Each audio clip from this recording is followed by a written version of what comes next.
Ladies and gentlemen, Tony Chimmel here, the GOAT of ring announcers. And I'd like to welcome everyone to the Three Bells Podcast. I'd also like to say thank you for watching and continue to support this show. You guys looking for a podcast? Well, this ain't no ordinary podcast. This is the Three Bells Podcast. With Triple J, Mundo, and Shane O'Mac. Acknowledge me. Coming to you live each and every Monday night from Monday Night Raw, Tuesdays with NXT, and Friday Night SmackDown, featuring WWE PPVs, news, and more. So tune in live and follow the buzzards. And if you're not down with that, we got 2 words for you.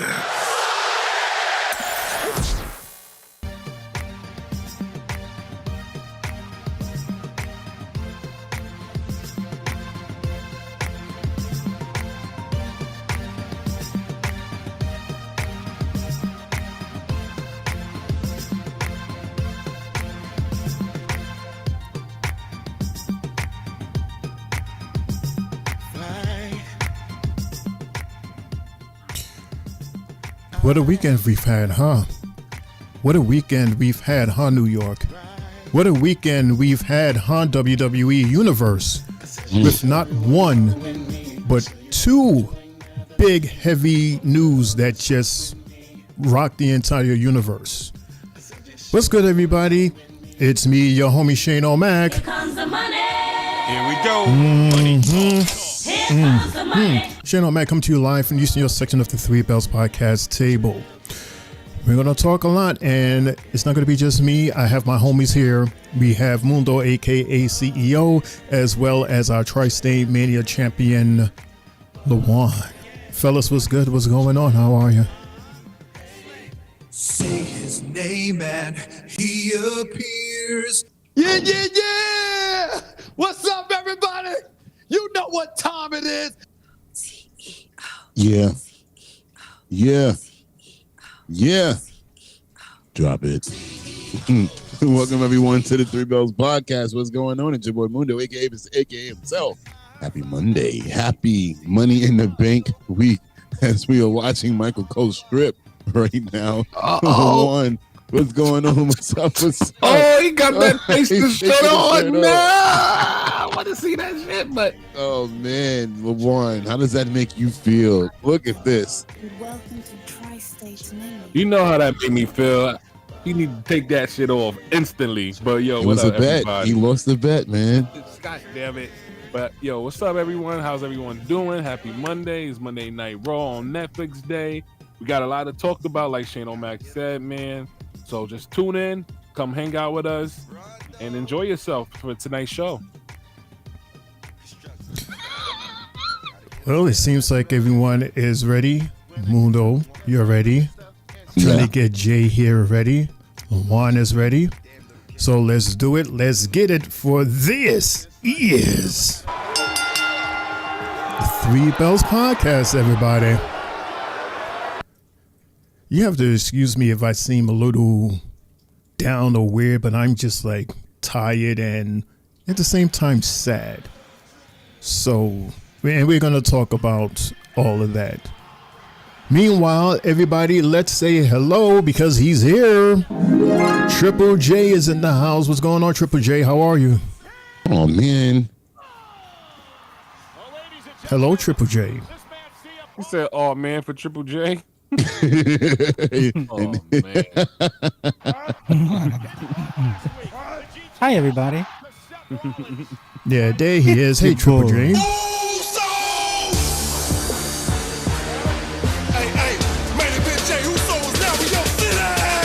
Yeah, it's your boy, Main Event Triple J. Now live on YouTube. Hey, everybody. How y'all doing?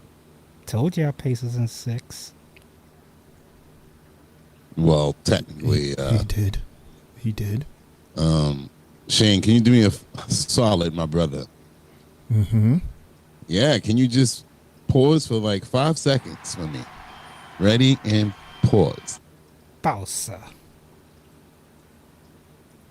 Alrighty, and ready and go. Thank you. You're welcome.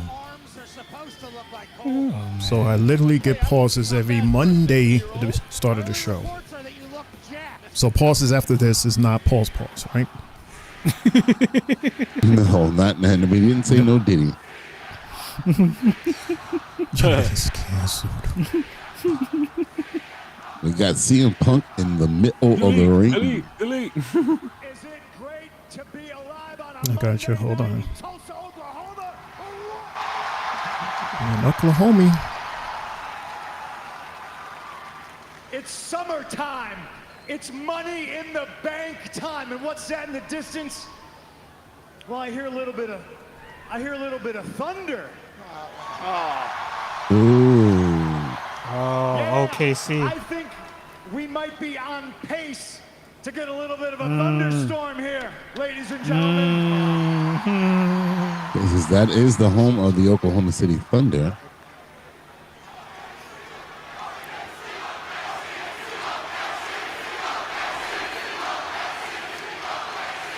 That could have been in Indiana.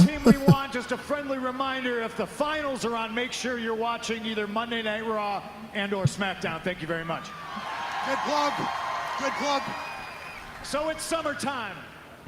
It's the summer of Punk time. Money in the Bank is right around the corner. Stop me if you dyed heard his hair. this. You're looking at a 2-time Money in the Bank ladder match winner. 2 times I successfully cashed in that briefcase or contract or whatever you want to call it, and I'm looking very forward to doing it for the 3rd time. No. Not a third Because time. it's the summer of Punk, ladies and gentlemen, and it is time that It CM might Punk be. got some gold. Oh, the light went out. around his waist. Light went out. Oh, the light went out. And there's even a longer list of challengers, and right now, 2 people are on top of the Thought somebody was going to come out and interfere. friend. Goes by the name of Jey Uso. Oh, snap. That's I don't wanna So see Jey, that. Respectfully, when I win the briefcase, and it's me and you, brother, it's not personal, it's just business. The second name that is on top of that mountain may be a little bit personal. His name is John Cena.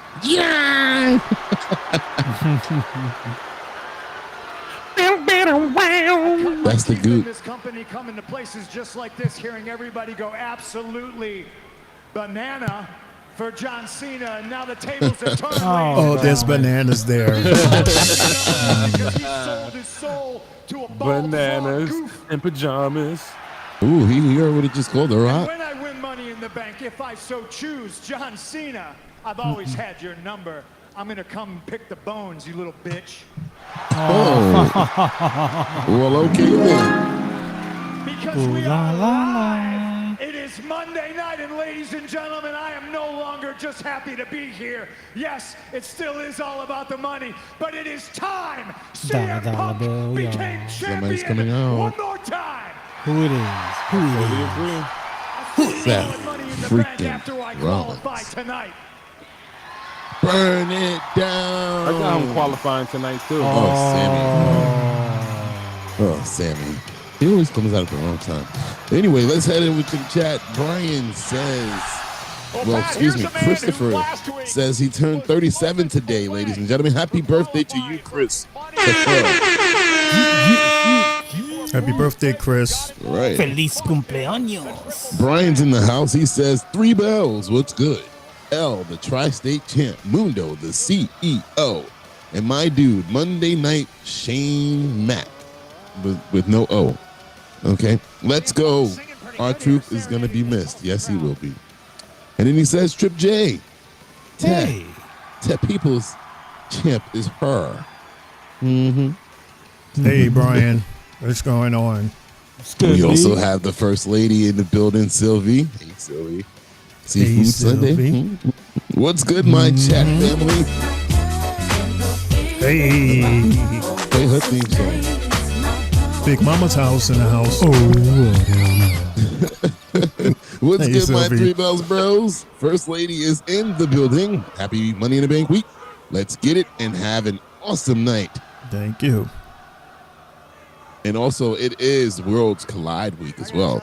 That's right. NXT WWE AAA presentation. It's going to be crazy. Not mad about it, though. All right.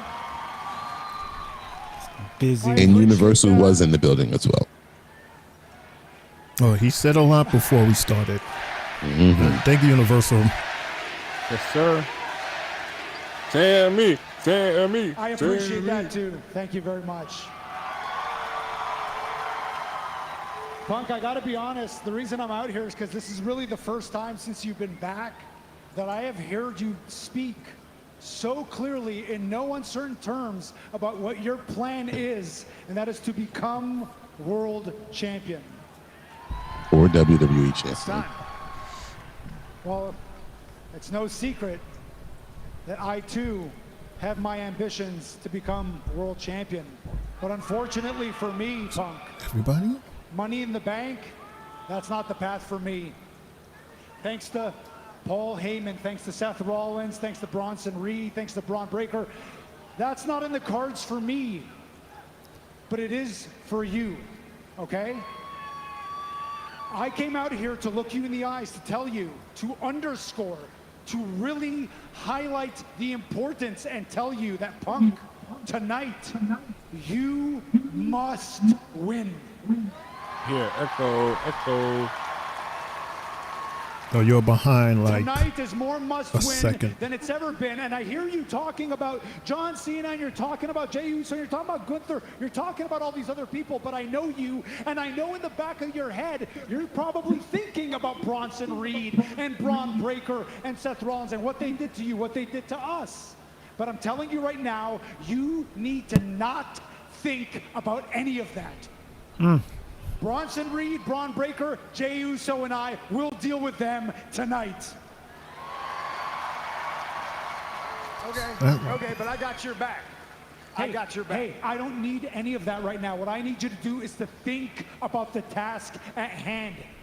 Because Seth Rollins, I know you're thinking about him, and trust me, he's always thinking about you. Oh, I know that. Seth has never beat me, ever. That's right. And that is why you need to be in the Money in the Bank match, because with you in that match, it changes the match. I'm telling you, Punk, listen to me, I'm telling you. If Seth Rollins wins that briefcase, if he wins the contract, this place, it's over, okay?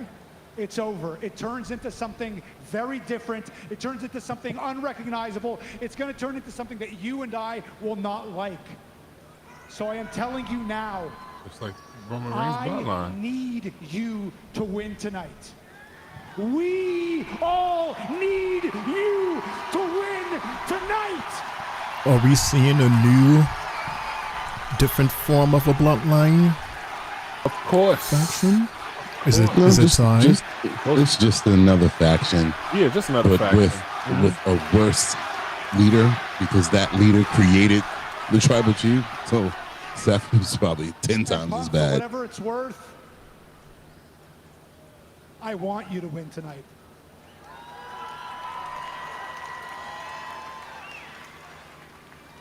But I also want you to know that should you win, and should you win the Money in the Bank contract, and should you win the World Championship, you and me will be face to face in this ring again. And we will have a very different conversation than the one we're having right now. Of course. My Royal Rumble winner. That would be a really good match, I think. This I year, look forward to it, Sammy. I think so. it would be interesting. That's my Royal Rumble winner, guys. So Seth Rollins and Roman Reigns, Batman and Joker. You created me. No, you created me. I know I said I see Seth Rollins winning, but I don't see him winning for the simple fact that I think Roman Reigns is going to appear at Money in the Bank and cause Punk and Seth Rollins to both lose. And Solo. Well, I mean, he ain't worrying about Solo. Ain't nobody worrying about Solo. Okay, look at Michael showing his guns, because you know he works out, you know. See, LA Yeah, Knight is I mean, going he to win the doesn't- briefcase. Yeah, apparently he works out, so.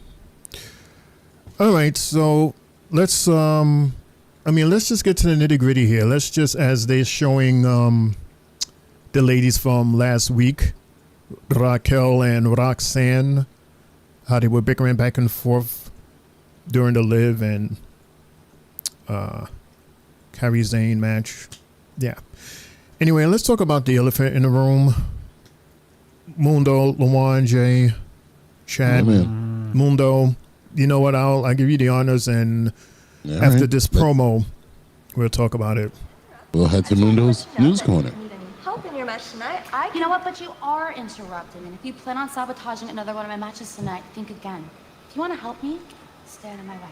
Okay? Okay. Thank you. Bye, sister. Cheers. Good luck. Go get him. You know I will.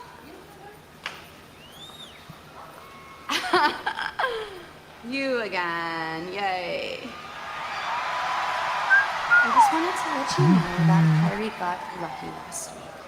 I'm going to be 2-time Money in the Bank winner and cash in to win back the Women's World Championship. すごい自信だね。 What you say, Jay? Not gonna happen. Not going to happen. Okay, not gonna- okay, Luan. Pretty good there with the translation. Okay. It's a good thing. All right, so we have the intro. So, Mundo. Yes, as I was going to say, the world woke up, was that Saturday morning? Sunday To the morning. Yesterday. Saturday, we went Oh, yeah, to you're right. bed. We We went to bed. Sunday morning. We went to bed. Yeah. Well, some of us went to bed sad. Saturday night. That was some great content right there, by the way. It got us kicked off of YouTube, but it was worth it. Yeah, yeah. Damn. But Man. then we're talking about Sunday, waking up. Sunday, we all woke up to the news from one and only Mr. Ron Killings, a.k.a. R-Truth, letting us all know that he was released by World Wrestling Entertainment. Apparently, his contract was coming up shortly. They didn't want to re-sign him to that same contract. Obviously, the money probably wasn't what they wanted to spend on someone who's not really a major player, but, you know, just a sentimental favorite. And I'm assuming he didn't want to take a budget cut. So they agreed. Well, Triple H and company, they said goodbye. And yeah, so that was the end of R-Truth. Then we later on found out that what's his name? Carlito.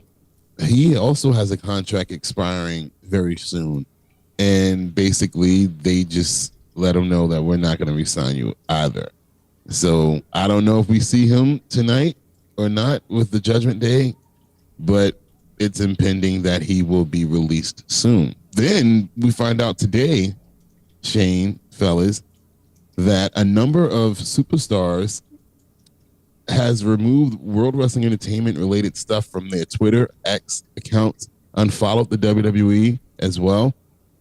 People like Gunther, people like The Miz, because apparently The Miz also has a contract expiring sometime this year as well. And it's speculated that they might not be re-signing him either. Gunther, on the other hand, I swear, didn't he just re-sign with the company recently? But I don't know. That was kind of weird as well. And then we found out that, what do you call it? Eric from War Raiders, his wife was released as well from WWE this weekend. And she had a heartfelt letter that she put out there. I quote, it says, "I come to you with tears in my eyes because our time has come to a sudden end. WWE informed me yesterday that they are letting my contract expire. To be completely honest, my ego can't help but be damaged. You always assume that when you end a lifelong career, there is going to be a grand exit. But here I am using the Notes app on my phone, typing up a goodbye letter to an entity that will forget I was even there. I truly take no offense to this. My career as it was is getting usurped by my vocation, and it's all on a divine timeline that I trust deeply. I'll definitely miss you, but know I'll be taken care of by my wonderful husband, by the land you provided for me, and alongside the children I've made along the way. I'm going to take off the weight of being a superstar and let myself soar being just Sarah. She's been growing on me, and it's time I let her fully cultivate. I love all the people you've brought into my life, but my social media page won't be about you anymore. It will share only the parts of me that I wish and none that will be wrestling. I'm more of a clean break kind of girl, and the other calls to me will be taking my full attention. With all my love, Sarah. And this also started out by her saying Dear Wrestling. So it's like what Kobe did with Dear Basketball. It's Dear Wrestling. So yeah, that was a lot to digest. Again, I don't know what's going on with the whole Gunther situation. A lot of people are speculating that these wrestlers are possibly looking at a strike or something of that nature, because as we all seen, a lot of wrestlers were devastated by this across all companies and sent a lot of well wishes. I've seen it from Mello, Rhea Ripley, JD McDonough, just to name a few. Obviously, The Miz. Ricochet said something. Yeah, Ricochet was like, that's WWE. Yeah. Yeah, and then I find out in great fashion. I find out not too long ago, a few hours ago, that Ron Killings has started an OnlyFans. And on the dashboard, it says, "Welcome to my new Twitter blog." I mean, not only allow fans, but I am considering haters too, Mark Henry. Feet pics in 30 days and maybe Big Jimmy. Twitter, that's OnlyFans, but okay, this guy's still hilarious. But yeah.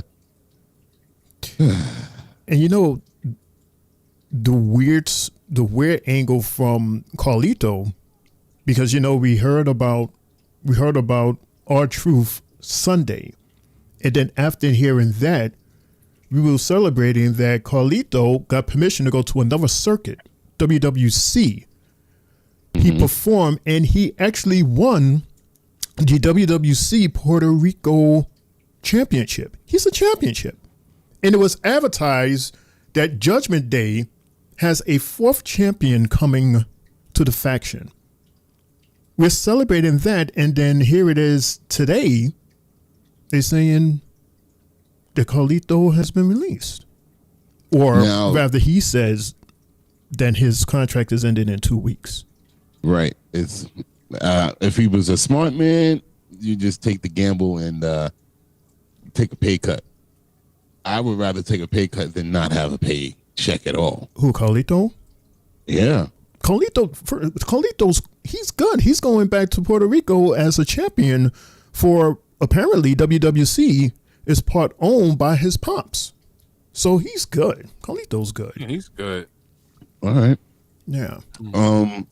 One more thing on this topic of R-Truth. The coach had these words to say. Of course. I hope they start listening. As a matter of fact, WrestleMania had something to say, and then he responded to them. First, they said, business is business, but I feel that ever since TKO have taken over WWE, we're slowly sucking the life out of WWE and hell-bent on making a profit at any chance they can. Slowly but surely, they will make WWE into a soulless shell of what it used to be.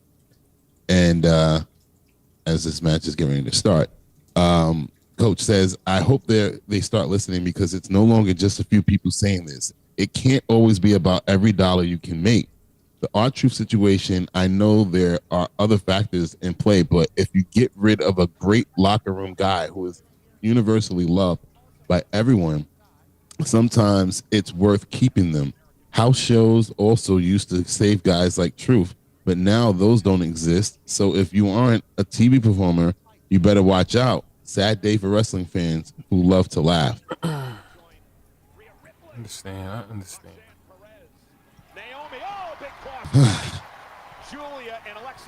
Yeah, this is one cut that really affected a lot of people. Excuse me. Is this a qualifier? Yes. Yes, match number one, everybody. With the win. That's my So, winner. yes, Mine's match too. number one. As Shane said, we have Stephanie Valkyria. Uh-oh. Oh!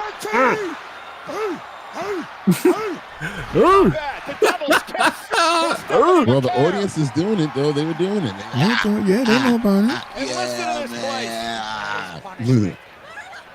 Yeah, so it's Stephanie versus Ivy now versus Liv Morgan. Oh, she's gonna do it again. Do it again. Here we go. She doesn't have Booker to point at.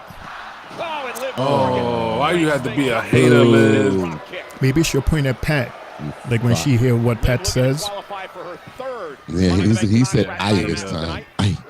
Mundo, are you okay over there? It seems like you have a weak signal. The signal's going like in and out. You good now? He's going in and out. Yeah, your Like in and out. not your volume, but your, I guess your internet Wi-Fi. Oh shit, I'm not on the Wi-Fi. My bad.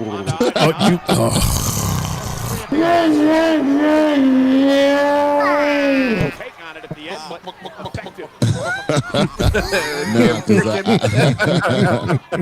I turned that off at work because my phone just be locking into old random Wi-Fi's throughout the city, while I travel back and forth.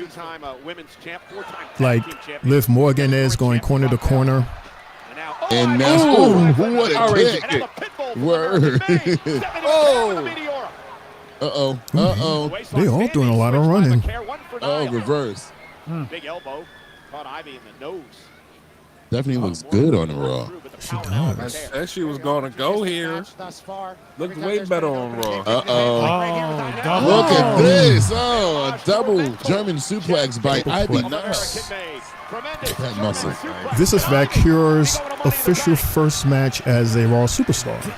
Singles match, correct. Yep. Cool.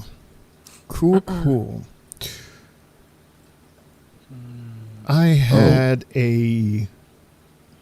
because someone else said Vince Russo.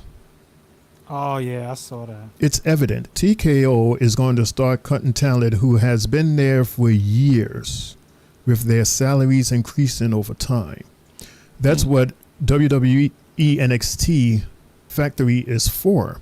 Make them cheaper. Run them through the system and then go to the next one while keeping your cost down.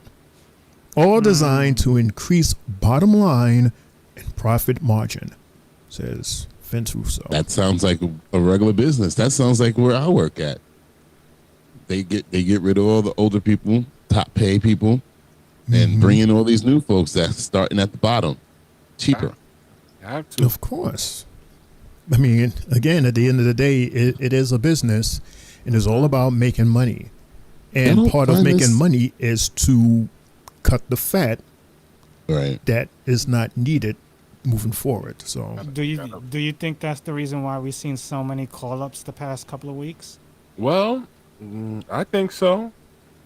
If you're gonna keep getting these call-ups and bringing these people to the main roster, eventually somebody's gonna have to go.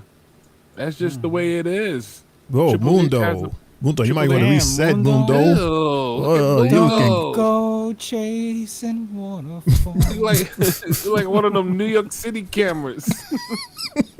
Right, checking the traffic, right? Right. But eventually somebody's gonna have to go. R-Truth is between 52 or 53 years old. He's not performing 53. All the time. 53. He's only doing these 5-minute matches. And I understand it sucks. I'm a fan of R-Truth. I've been a fan since him wrestling during the Attitude Era, since he was known as K-Quick, when he was tag teaming with Road Dogg. But Get rowdy. What I gotta say is he just had to go. It's just he's not wrestling as much. He's doing 5-minute matches. I mean, what else can you do? How are you going to be able to sign people like Stephanie Valkyria, Jada, Jordan Grace, Julia? People are saying that Ricky Starks might be getting called up. How are you going to be able to sign these guys when you got people like R-Truth or Carlito that are not doing nothing, how you gonna be able to sign them and pay these new guys that everybody's going for? You got to take either this one or that one. You got to pick. It sucks, but that's just the way it is. Hopefully R-Truth gets a Legends deal. I can see it happening, him getting a Legends deal. What he does, he'll just be on Raw. He doesn't have to wrestle as much, like maybe like Lita, Trish Stratus, all these guys that are legends. Undertaker, they got legend deals. They make appearances on shows. Right. Sometimes they wrestle. What I was gonna say is though, y'all don't find this all weird that from that moment that we had that conversation about TKO, that all of this is happening, like everybody's just screaming it louder and louder and louder, like it's so crazy, but yet they still don't care because we're the internet. They don't give two shits about us. Right, because they're still gonna make money. They're still gonna make money. Showing up. I want to answer this question, or I want to respond to what Brian said. What's up, Brian? He goes, each has their own reason why they got let go, and you got to keep it moving. But I would love to have seen R-Truth kept on, as announcer or color commentator. I agree with you somewhat, Brian, but you got to understand that, and everybody is saying it, like, when was the last time somebody got let go or fired that had this much of an impact? Right. When he first posted this, we thought that it was, well, you talk about Bray Wyatt when he left, or Bray Wyatt because he passed away? Bray Wyatt when he got released by Vince McMahon. Okay. It wasn't this big, though. This tops that. No. Yeah. Oh. You have a pen? 2. Ooh. Around 2 o'clock, his original post, which everybody thought was a joke because he did it on June 1st, and we was like, oh, he's probably joking, thinking that it's April 1st, April Fool's. It has reached over 20 million views, 19,000 likes, 42,000 reposts, 261,000 likes, and over 11,000 bookmarks. And this is only R-Truth. So. Oh! Shit. Cover! Look at a pin, both women here! And a kick out! Wow, what a win that would have been. There ain't too many superstars like Truth that touch more people on a personal level than any other superstar, which is why this news is like really, really heavy. Since the Attitude Era, Shane. Yeah. He was the last one remaining. I mean, like I said, what can you do though? Oh snap! You gotta bring in a new talent. I'm pretty sure Triple H has a budget he has to keep. Sure. It's over. It's over. Nope. Louis in the house. Give him a Legends deal. Oh, Code Breaker. What's good, Louis? That's what I would do. Give him a Legends deal. Oblivion. Mundo, Louis asks, can you blame The Rock for this too? Oh, Ivy now steals. Oblivion Liv thought she had it, but Ivy Nile wouldn't allow it to happen. I don't know if The Rock's to blame. I don't think he is to blame for it either. He has nothing to do with that. That stuff is coming from the CFO and stuff like that, chief financial officers. The Rock is just the chairman of the board. Oh, that is it. Over. Stephanie got it. 1, 2, 3. Over. I winner. We all knew this. Good debut. All of them debuted with wins so far. Got to bring in a new talent. She's fresh. She's young. You could pay her cheaper. She's a woman. She already gets paid cheaper. Yeah. Damn. Ain't gotta pay more for. Right, I'm not lying. But for It's her, America. They gotta pay but for more. her, you figure it's a raise for her coming from where she came from. Right. Sure. It is. So she Shit, good. She yeah. good either way. Get distracted, and Stephanie McGarrett would greet her. The S There's only one way, but up. and punch her ticket. But So, Money in the bank. how many women they got rid of so far, and how many they brought up since they got rid of those women? Is it I'm pretty even sure it's more? gonna be more. here goes the 6. Here we go. We got Naomi, Julia, And most of them Roxy, are new. Rhea, New. Alexa, and Stephanie. I like this. You got 3 new and 3 old school basically. Shit, this should be actually a good match. Damn. I don't know who to Naomi, she's the legend. If you're gonna, Yeah, the legend. Yeah, she's the good legend. words. Yeah. The phenomenal. Speaking of legends, Chorus? Paul Heyman. Oh, he's in the qualifying match against CM Punk. What can I do for you, Paul?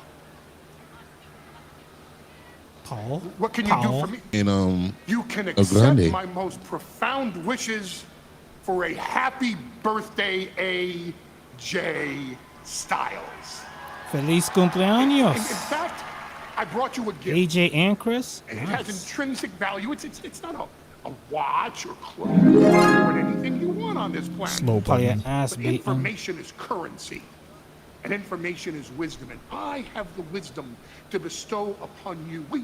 We all see Dominic Mysterio as the Intercontinental Champion and running around with his dirty Sanchez mustache and making a disgrace of that championship. That title needs a phenomenal champion like you. But Money in the Bank, you have to climb a ladder, you have to retrieve a briefcase, and inside the briefcase is a contract, and that contract can be cashed in when a champion is in trouble, and you always have to be prepared 24/7. Schlep that briefcase down with you, bring a referee with you. It's way too much. Tonight it's you versus CM Punk versus Grande Americano, and despite the fact what Be a a great match. it is, forget the Money in the Bank. Concentrate on Dominic Mysterio and the Intercontinental title, and leave Money in the Bank to Seth Rollins. to Seth freaking Rollins. This feels so weird. They're the bad guys, but you don't want to boo them. Paul, are you tired? Tired of It's an chasing- ass. Yeah, I mean, chasing that meal ticket, right? That's, you look exhausted. I bet you thought this conversation was going to end with me buying what you're selling, right? Don't worry about Dirty Dom. I'll get back to him and the IC title. But Paul, you have known me long enough to know that I don't respond well to threats. And I know you very well and very long, and I know that's exactly what that was. So I don't care if it's you, the Judgment Day, the Bloodline, John Cena, you try to push me out and I will push back. So I got some advice for you. Why don't you go back and you tell Seth Rollins, I know all about his plan. But you know that old saying, right? Everybody's got a plan until they get punched in the mouth.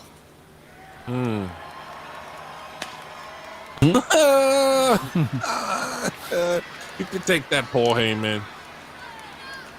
Thank you, Brian. Who won? Some people on the internet are pissed off that I don't know how they put it together, but they said R-Truth got let go, but Chad Gable gets 2 chances at Money in the Bank. But I'm like, how? Chad was in 1 match, and that's it. That's it. I don't understand where they get a second match for him from. Oh, yeah, confusing Chad Gable with El Deg Americano. I guess they are, but they're 2 different people. I don't understand that. Like, how many times we have to say it? It's not Chad Gable.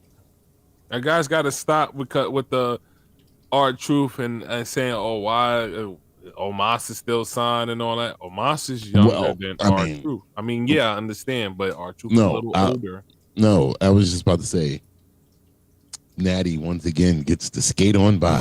I mean, she's gonna be going too, bro. Soon. She better be going soon. I see it.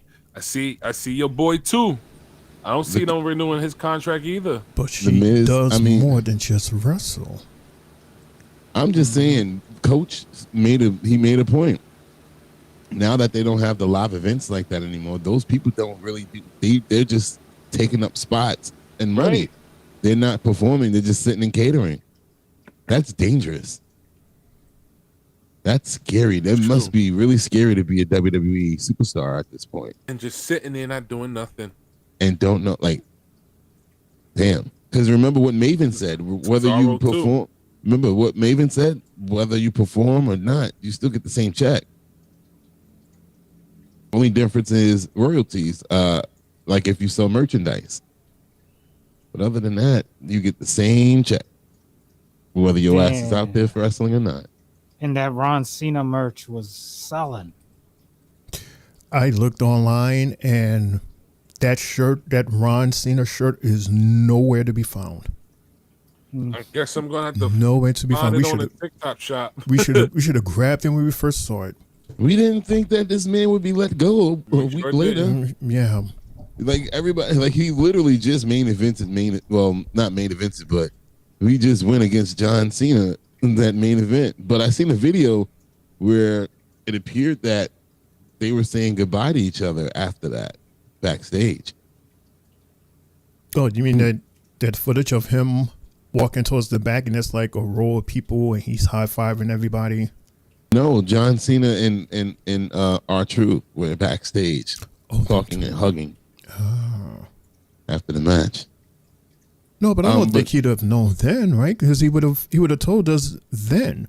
He didn't know Friday. He competed on Friday. Remember, he went against Solo's son. No, but I'm pretty sure he knew that his contract was coming up, and they probably were trying to figure out what to do, and then they probably pulled the trigger Saturdays, yeah.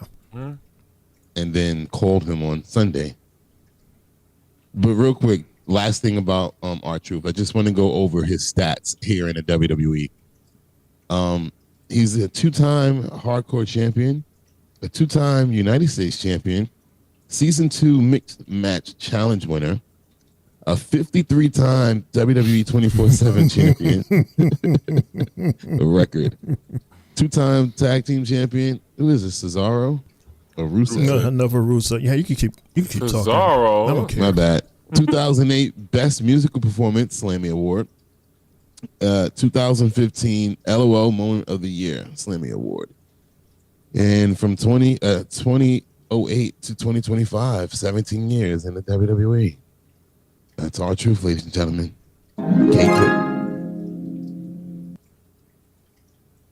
That's pretty impressive, I guess. I mean, technically speaking, with the 24/7 title, as it's not a top tier belt, but it's still a title that you fought for, right? Never even mention that belt. You have to, because that was the new hardcore title. That belt was boring as fuck. Sorry, but it was still a title that you add into your resume. Right, it was entertaining. All the fighting was, it would be a match going on in the middle of the ring, and then here come these motherfuckers running from the back around the ring, and then you see other ones get a count. Yeah, I don't. When Truth had it. Truth and Tozawa when they had it. Yeah. Look, speak of the devil. He might be out of here too soon. Alpha Babes. Something special, pure and real. I don't see Tozawa staying long either. And Natty, Maxine, the sooner you both those realize two. that, Another and team in your own right, the better. Because you guys have got something that not many people have here in the WWE. Maxine Dupree is beautiful, but I really she's appreciate really that. not getting no TV time as much in the Maxine ring. has impressed me a lot lately. God, Natty. great. Cheers, fella. And you're doing great too. All right. Louis asks, she has an OnlyFans, right? I don't We think just heard so. from Rusev and was No, her curious what sister. made you get involved last week. Right. Maddie's sister.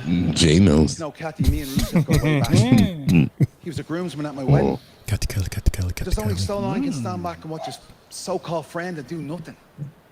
His WWE career imploded because of his own bad decisions. And his career outside of WWE, well, it lasted about as long as Rusev Day. 24 hours. Me? I've been putting on banger after banger, week after week. And now that he's back, Roa, supposed to have amnesia? Watching him pick on guys half his size? Trying to make his name back or build his name back the cowardly way? Nah. Someone needs to put manners on him before he goes too far, and that someone is me. Next week. So right now, here's a message from the Celtic Warrior to me old friend Rusev. I bully bullies. That's cool for a shirt. Well, I would pay to I bully bullies, Lawan. yeah, Brian. Okay, we saw the same video. Embracing him, yeah. 53 times. First off, Louis, where the hell you been at, bro? How you been? Good, bro. Hope everything is well with you. Louis. He said 53 times is wild, yo. That is hilarious.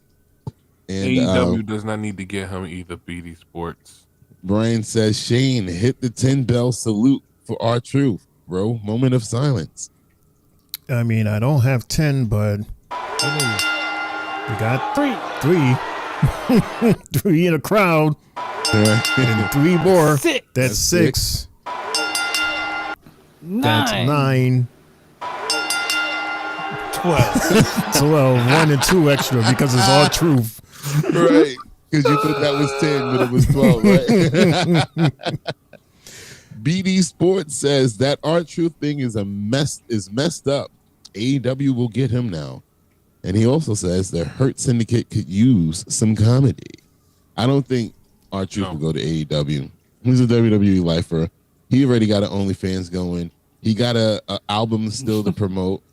You know, he was a creative dude outside of the ring. He had other things going for him. So I think he'll be fine. And what would AEW do with R-Truth, BD? They wouldn't know. It's 53 I years wouldn't. old. I wouldn't be too surprised if he ends it where he started. TNA. Yeah. I mean, it's owned by. It's kind of owned Well, by WWE. It's not owned, but they have a partnership. There goes the pay cut. So just go there. And Louis, work life been good to be back chilling with y'all. Well, yes, it's good to have you back, bro. Hope all is well. Yeah, right? Louis, let's shout out to the Knicks one last time, right? I told y'all this would be a regular show today. What time the Garden open up tonight? BD easy in Sports. Brooklyn. What's going on, BD Sports? How are you? Hope all is well. Hope you had a good weekend. Right. Hope you're doing okay. Yeah, look at L's face. He tight. Hey, Louis, you wanna see even more tight faces courtesy of Lawan? Check out Saturday's show. Towards the end of Saturday's show. How? You're We did gonna a pop-up. love it. I edited it and it's back up. It went back up. Jay, me and Shane had Sunday. a whole meeting after that. After you told me what was happening, and because I was watching the show when you said you couldn't watch it, I'm like, how's that possible? I'm watching the show. Shout But out then- to Sylvie. She let me know. Right, Oh, and then I okay. hit Shane up. Yeah, I was like, hit me Shane, up. you up still? Yeah, I was like, yeah, what was up? And he was telling me, and I said, I bet because of the song, right? Right, because I was gonna do it off of my phone, but I'm like, damn, it's not allowing me to do what I need to. So that's why I hit you up. Sunshine. Yeah, we Yeah. played it too long. Too long. So they took the whole video down. And I thought I was able to, because the way they laid it out with the Right. options, I thought that I Right. can take the song and replace it with another song that they provided. But Me they too. covered our voices along with the music. So so we was like, it's just best to just cut that whole part off. Right. And just Because we already continue. got because of Eula one, we already got the content for it, so it's okay because Right. it's been shared. I sent that to every single Knick fan that I knew. Saturday night. I didn't care what time it was. I sent it to everybody. Like, yeah. L went viral.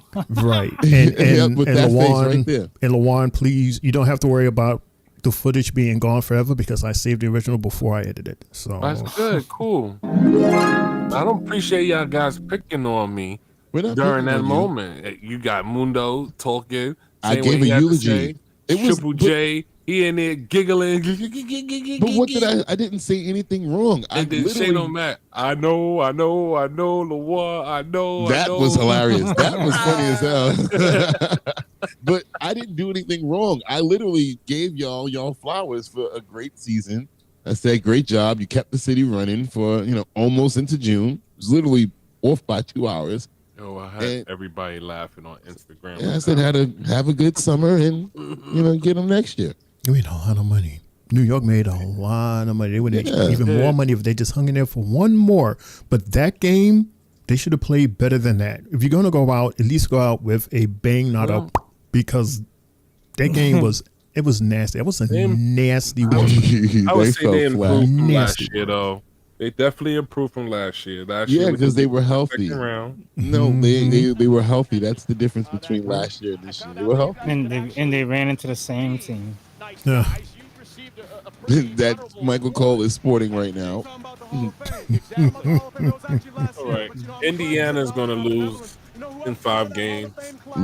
Louis, I blame Brunson for that loss on Saturday, not Cat. Brunson's plus minus was atrocious compared to Cat. Everybody for that. His loss. shooting was terrible. Those terrible turnovers, bro. Horrible. Oh, look, Shane, it's another match. This is match number 2, everybody. I'm not even a basketball fan and knew that was bad. Yeah. No, we do not want Durant, Brian. This is a tag team match. The War Raiders versus the Judgment Day. See, Lord? We got the Judgment Day back into the tag team division. That's fine. We're just paying attention to what Brian's saying, talking about get Durant. No. We're going to give up too much for him. have the best eyebrows on television right now. Not might. But LaJuan, did you see? Remember, we was watching the MVP. People are actually laughing at what's his name, Hellebrick, because he was setting himself up to walk up and get it. Yeah, and when we were watching that. Yeah, and then when they said, yeah, we was on air when they did it, but I didn't recognize that Hellebrick was doing all of that because they showed the wide shot and they announced the MVP. They showed Homeboy. He was like. He was shot. That was my face too, because I had Hallie as the I didn't. MVP also. You don't deserve to get MVP if you score 9 points on game 6. If you're our number 1 option, no. Is he the number 1 option? Of course, he's the number 1 option. I thought he was just like the point guard. He's the number 1 option on that squad. But what was the guy named? Pascal Siakam. He definitely deserved that. He was murdered the Knicks. Every shot he put up was swish. He killed us. Even in games that the Knicks won, he was still getting 15 or better. They couldn't stop him. Couldn't stop him.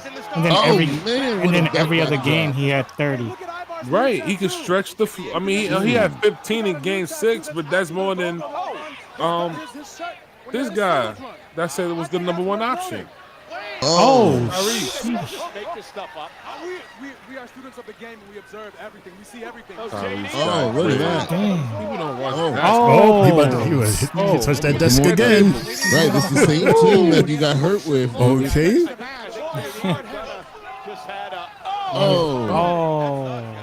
Look at that prime bottle. That's actually cool. That's Why nice is this match design. feel so slow? What kind is it? Oh boy, look at this shit. Big motherfucker. Check JD's midsection because he heard it last time. And Ibar's probably So Eric, he's dedicating this match to his wife. He's still Xavier. That's not funny at all. He embarrassed you. They were embarrassed by the War Raiders.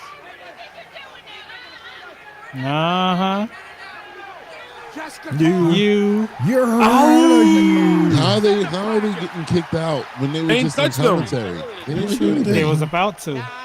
They didn't know. You can't judge nobody off something they about to do if they didn't do it. Actually, Right. The ref already caught it. Well, some more officials coming down here to make sure. See, they said the referee suck. Referee suck. Dude, they sucks. Hey, Lawan, did you see the footage of Kofi getting a shape up? No, I did. He said, "Let's get it right." And all I thought of was, What you don't know? because he had his face like he had the mean face. So yeah, he had the mean face like that. Like, you tell you how he looked like. And he's got the cut there. It's like, don't you know, good. Yeah, like you two Jerome over in the there. house. Yeah, be playing so much. Mm-hmm. Got that Jerome in the house face. Right. Jay, Louis says those 5 first-round picks could have gotten Giannis, but they used it for Bridges. LOL. I'm glad they got Bridges. You sure? I don't want Giannis Antetokounmpo. He's a one-dimensional player. What? Sure, but He would be better than everybody on your team. One-dimensional, and he makes the All-NBA defensive team? Bro, Nah. He can't stretch the floor. He shoots threes. He cannot shoot threes, plays defense. Giannis cannot shoot And when he threes. needs to, he could get In the 6-7 paint. assists a night. He could get in the paint with the Knicks. Can't shoot free throws either. The And Bridges. he'll drop 30 and 10 every night. That's fine, bro, but it's too much to give away for him, And bro. plays defense. No, it's not. Yes, it is. Matching salaries. What do you look at the AD Luka deal? Matching salaries. Jay, at this point, they don't have nothing anyway. They don't have anything to give. It's too much to give up now, bro. Cat's contract is easy to give up. They gave it to us. Cat. Goodbye. They're not gonna take Cat. We got to give away Cat. We're either gonna have to give away Hart or Bridges, Yeah. and a couple of picks. I don't think any picks will be involved in it. Unless there's a third team in the deal. That too. A la Brooklyn. Don't put us in it. What the hell are you gonna put us in there for? Well, So we could get picks. Why the hell would they right trade back, for the Knicks again? Don't put that on us. No way, no how. This guy left. He didn't want to hear Knicks talk. I guess so. He ran real fast. Mm-hmm. He ran super fast. Damn Knicks fans run. Oh, we do play tonight. Okay. Jay, you know I can hear you, man. Yeah, We play do. at 10:10. I'll So talk we about shit good. when I come back. What network is this? It says MLB. Oh, MLB Network. Okay. Oh, so by the time we get off the air, the Mets game will just be started. Nice. Woohoo! And we play the Dodgers. Okay. Damn, we Shame. That's played why them they're in too a LA. couple of weeks Okay. ago. Can I just say one thing real quick about the Mets? Absolutely. Triple J. Yeah. The Mets have moved up in the power rankings from number 6 to number 5. And they wrote it takes about 30 seconds, maybe less, after turning on the Mets game to get a sense of just how exciting it is to be at Citi Field this year. That building and the noise the fans make create an environment that's entirely unique in MLB right now.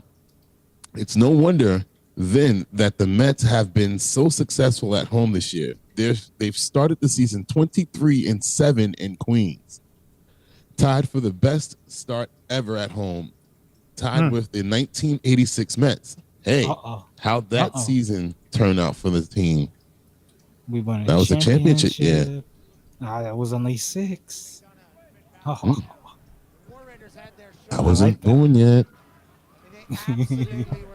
You was being thought of. No, I wasn't. My brother was. He was just a year old, so they weren't thinking about me. Never the biggest person in the ring, but says he has the biggest. Let's go back live with this tag team match. Nice try, though, Jay. Right. I know. Did the cameraman almost fall? The camera almost fell. I thought it was bugging him. Like, that was a little wild. He fell again. Oh, man. Damn. He held onto the ropes. J.D. McDonough was getting He's upset holding that on his tight. best wasn't knocking Ivar down. Now he got taken advantage of. And now J.D. McDonough is flat on his back. Oh, he said 70 what? Ivar needs a tag. Talking to Jay, he spoke the year. Tag to Balor, tag to Eric, and here we go. What you mean? I think what the Knicks need, Jay, McDonough's still in there. they need some better role players. Juan went back to the Knicks. Of course I did, because Jay was over here saying Juan left because he didn't want to talk about the Knicks. No, we were talking about the Mets just now. Well, I had to go back and answer his question. And I think they need a coach that fits their playing style. Y'all need a new coach and call it a day. That's it. Thibodeau is done. He should be done. Balor, no reverse. Get Adrian, get Brentford to be the coach. Hell no. I see somebody said that. I was like, hey, 2. Leon Rose loves Tibbs. That's the Y'all detriment stuck with of the team. Tibbs. Y'all have the same situation we had when we had a good team and a terrible coach. Terrible coach, Steve Nash. AKA Steve Nash. I can't say Jason Kidd because he took the Mavericks to the finals. Yeah, but that was after how many years of coaching? We signed him as a rookie coach too. Oh man, remember that ended his basketball career the season before, and then he's the head coach. But come on, yeah, you got to remember that year that J Kidd threw the cup on the floor just to get a timeout? Just to get a timeout. That bullshit. I was like, really? We're that desperate? Ooh, Ivar's in the drop zone.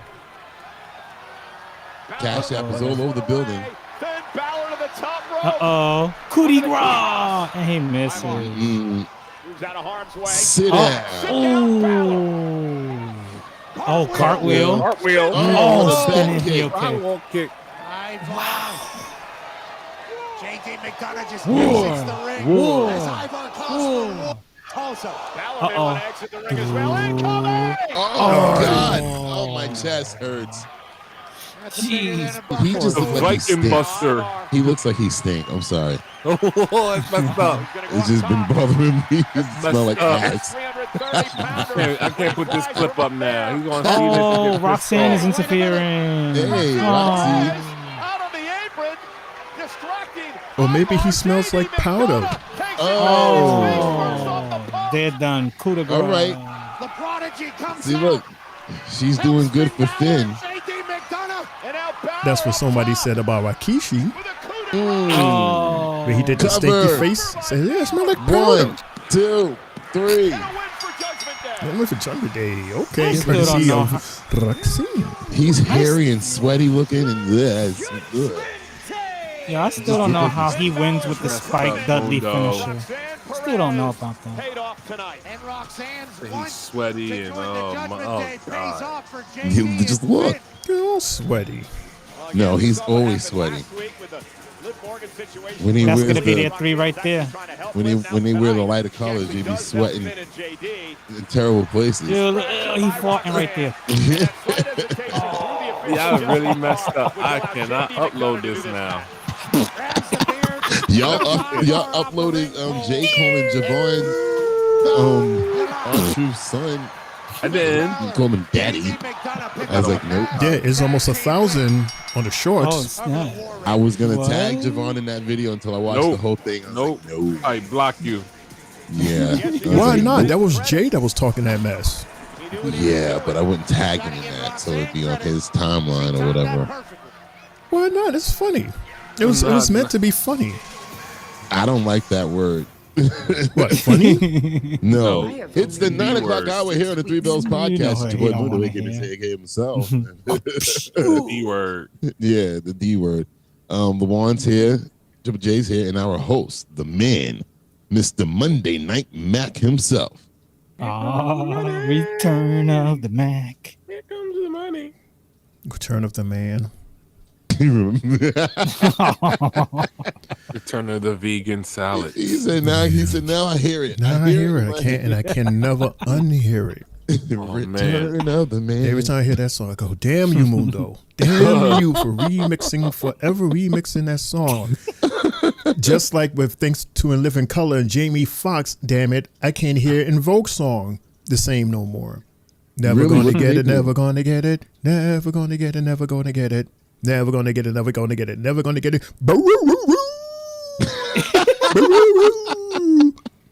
Did I tell you when we first saw that on Living Color, we were rolling. Never heard that song the same again. All-star. And you see what I was calling Miles Turner, Men on Film. So that instantly brought back the days of In Living Color. Netflix should give him a special. Yo, L, you know why I was calling him Men on Film, right? Why? Miles Turner. Remember that picture they posted of him like 2 years ago at Summer League with Obi, and he had the little thing bow tie around his neck, and he had them short shiny pants. That's when I said, you know what? Like the Tin Man. Yeah, I was like, yo, he looks like somebody. But then when I said, yo, Men on Film, I looked at Men on Film on here on YouTube, and I was like, yeah, he looks just like that, just like Damon Wayans when he played that part. Oh my God, 2 snaps up.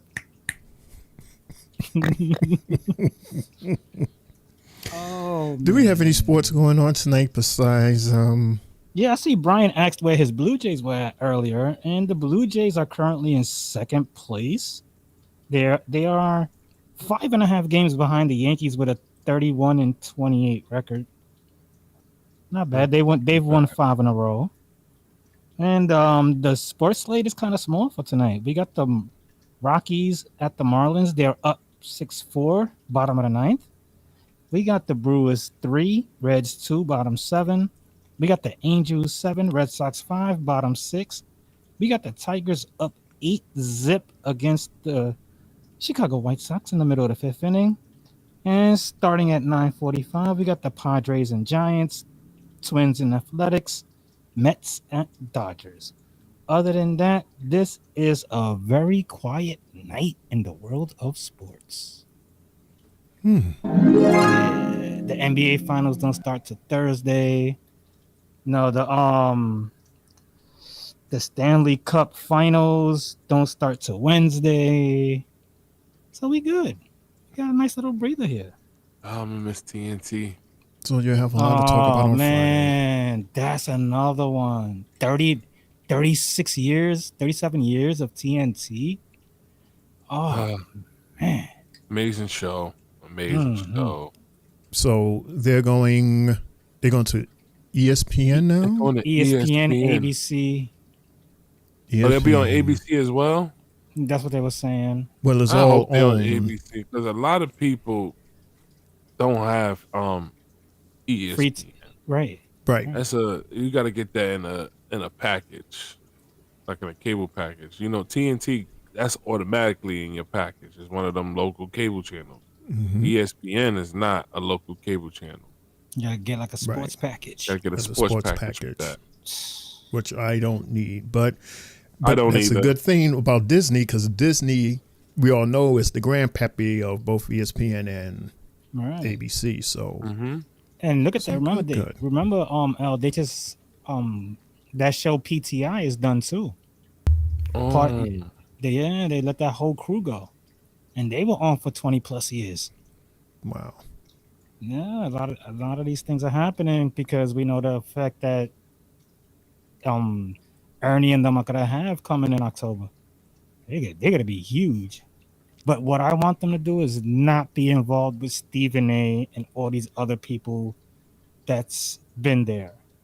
If you're gonna do this show, keep it with these 4 and don't add nobody. Keep it with the 4 and the regular people that come when nobody's there, like Dwayne Wade, Candace Parker. Sometimes Draymond Green. Sometimes you might see Vince Carter there. Sometimes you might see Jalen Rose there. Some guys right there are perfect for that show. Right. Because they already said Reggie Miller's going to Channel 4, so he's the lead analyst. Game analyst. Sometimes you see Money in the Bank, Isaiah Thomas. So how are you feeling? Shout out to your boy Jamal Crawford for getting the role right next to Reggie. He's good. Got that commentary. Who's this? New tats? Okay. It's probably old tats. New hair. Just new hair. I like the new hair. The tats look red. Look like they just got done. Or Yeah, it redone. looks very shiny and wet. Yeah. Shiny and wet.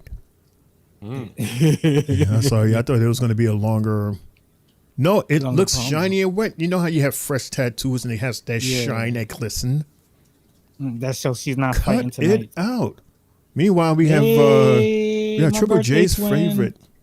Lyra. Oh, and she looks pissed.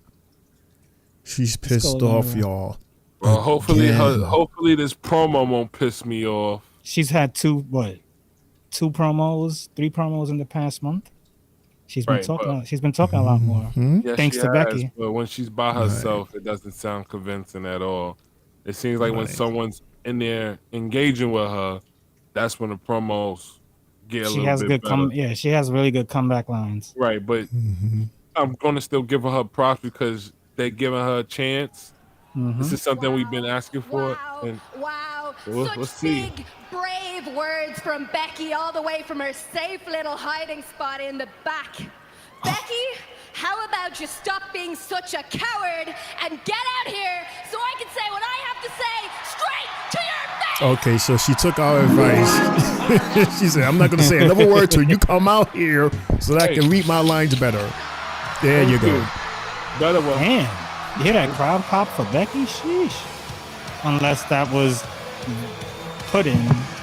Maybe. The ma'am? The ma'am? The man. Okay. You gotta And say that and Myra's looks way better when she's engaging with someone else. The Man. ma'am? the ma'am. That last promo, This rivalry has gotten so that personal wasn't it. No. over the past number of weeks. But then did a total 180. Ira Valkyria used to look Oh, up no. to Becky. Is those the same pants from last week? I was gonna be the bigger woman. I was shut up. See? You said your piece, and all you did was show the world that you are delusional to a point that it is just sad. Honestly, your downfall needs to be studied. Studied. You made it all the way to the top by being a good person that didn't give up, and then This you just only sounds like two stayed little on top sisters because fighting you each gave other. up being a good person. But you were right about one thing. But- I'll give you that. Since you started trying to ruin my life, I have changed. But you know what that change is you're seeing, Becky? Anger. I needed to get angry.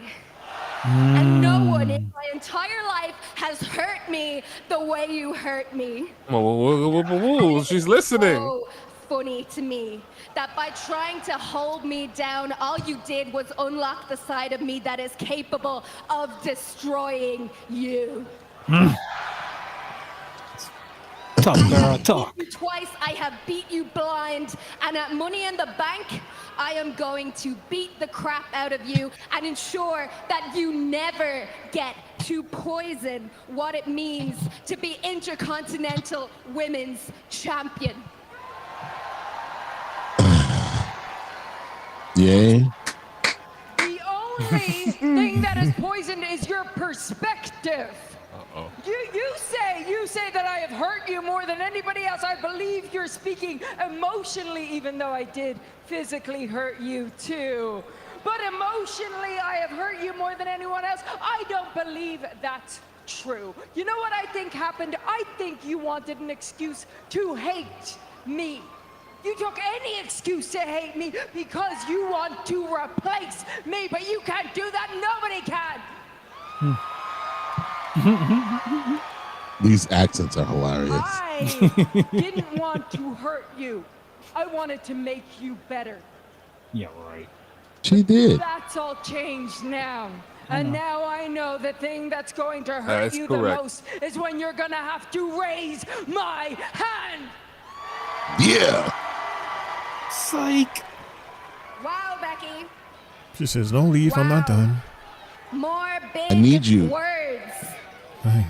Why don't you put your money where your mouth is, and let's give Tulsa a little preview and do this right now! Really? Before PLE? You're going to do that? Wants to fight. She gonna say psych. I don't fight in Tulsa, Oklahoma. Oklahoma. See you in Los Angeles at Money in the Bank. Exactly. Right. Oh, get her, Lyra. Get out the ring and go chase her. Emotional Fast. She's not going to Say, take come that here, bitch. as she Come here, crushes bitch. down Becky, and the fight Here we is now go. on. Boom. Becky's fighting Tulsa because she's getting her ass kicked by Lyra here. Ooh. The Intercontinental champion, the women's champion now. Don't break them up. Through security. These two. Ah. This is an emotional powder keg heading into Saturday at Money in the Bank. Our Intercontinental champion, Lyra's not here. Shane, you see what Triple H did, right? To push Lyra over the edge. See what Triple H did, Shane? Yeah, we spoke about it. We said it right before you came in Oh, what? about having Becky come in. She came in early. Right. They was like, nope, not doing this again with you Right. reciting. No reciting Right. lines tonight. Because right, Luan, we was like, oh, she's by herself. And then she was like, I'm not saying nothing until you come out here. We say, oh, okay. There we go. You say, there we go. I just Yeah, you telling said Jay the that. right I'm like, shit. yo, I'm still giving her props for still, trying, doing what she got to do. But she's only- Oh, Uh-oh, what are they talking about? What are they saying? no, the shot Oh, that shot. of the game one. This is the game that cost the Knicks the series right here. Well, that was actually the tying shot. And but- that's Oh, a and shirt it's a in shirt. WWE shop. Oh, violation. So Tyrese Halliburton They pays his violated respect to Reggie y'all. Miller in front of Reggie Miller. Has the jokes on it now. Exclusive I need one of those. from I need one of Tyrese those. in his Oh, magical my, get moment in that. Madison Square So Garden. I better not get that shirt. They Jay, took. I'm ordering that tomorrow. You better not as get that soon shirt, as my Mundo. check You drops, better order I it am today. buying You that better not shirt. get that shirt. What You the hell? Bruh. Order What it the helly? today. better Wow. not With the Get that shirt, WWE Mundo. logo on the side. You better Ooh. not get that. I swear. You get that man. shirt, Mundo. Yep, I'ma and get- it's right here. Trending styles for you in the WWE shop.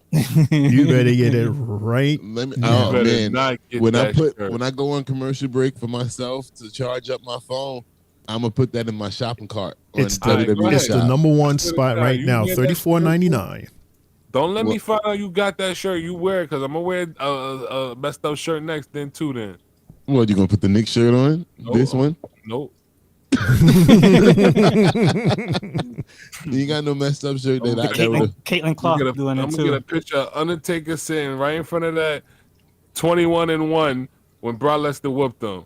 Well, I wouldn't care because you would have to make the shirt. This shirt That's is fine. I being don't give a sold. damn It's if I being got a sold at shirt. WWE. But damn, it's being They sold. violated. They said, bro. look, Lawan, and put their W on, just You so you better know not. that it came from them.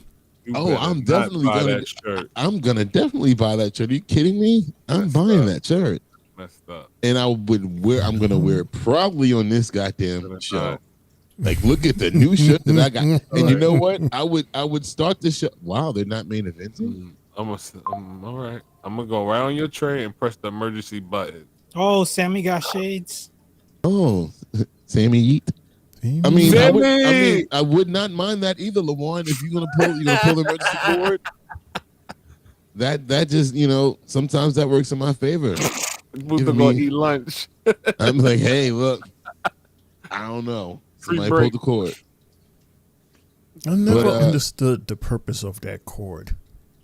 Now on the newer trains, it doesn't do anything until you get to. You have to be. I'm not gonna put this out there because I don't want people to. If they, I'm talking they- about like the what you call it, the orange and yellow seat A trains.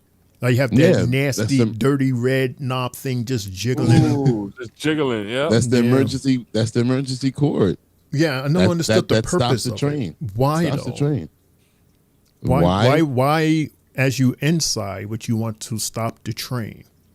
Like if there's something going on in that car, you would want it to hurry up and get to the station for the doors to open. Why would you pull the cord and stop it in the middle between the stations and now you're stuck? That is very true. That's why the trains now are programmed differently. They don't. The new trains, if you pull the cord in the tunnel, it won't stop until you get to the next station and the doors open. Oh, that's modern technology. Mm-hmm. Okay. Aren't Yeah. you glad you're a conductor now, as opposed Yeah. to back in the days where you had to stand between the cars and had to hold on and press the two buttons side by no side. way, no how would I have done that. Ooh-wee. Shit, that look like it's hard. It was hard. You literally had to climb. You're to outside the whole side. time. You're outside between the cars, and there was like two buttons that you press. You go like Yep, this. Nope. I'm good. I mean, look, I still wound up when I first started. They still had the old trains on the road. The red joints. No. I'm talking about like on the C train and the A train, the 32s. Where you can pick up the chairs. The 32s. You can know, open the chairs up. Those silver ones, yeah. That, mind you, that was the first subway car to have AC. So that train was still rolling around when I first started with transit, and it only got retired. It only got retired because of COVID, because it was a health hazard. Because we were out with the public. But if COVID would have never happened, I guarantee you those trains would still be on the road right now. Yeah. When they get hot and the AC breaks, if you see a packed train and you see one car's empty, don't go in that. You know exactly why. It's either hot or stink or both. Hot or stink. Yo, and those be so funny to me. Imagine you in the middle of your day, and you know something's going on in there. Like say, like you're just looking, and you just see a whole bunch of people running out of the car. And then it happens every stop. There'd be more people that go in there, and then you get to the next stop, and they all running out. It's hot as hell. Yo, and y'all and know they can't how open the door to get between the cars Right. because it's locked. Right, and you know how goofy I am, so I be sitting there cracking up watching these people run for their lives out of that car. Because you think you can hang in there, you be like, oh, this is not too bad. And then you get halfway there and you go, nah, we can't do this. Train, heavy up train. Oh man, yo, I Homeless had a guy person in there with his socks off and the train. It smells like feet and piss, smelling like hard corn. balls. Yeah.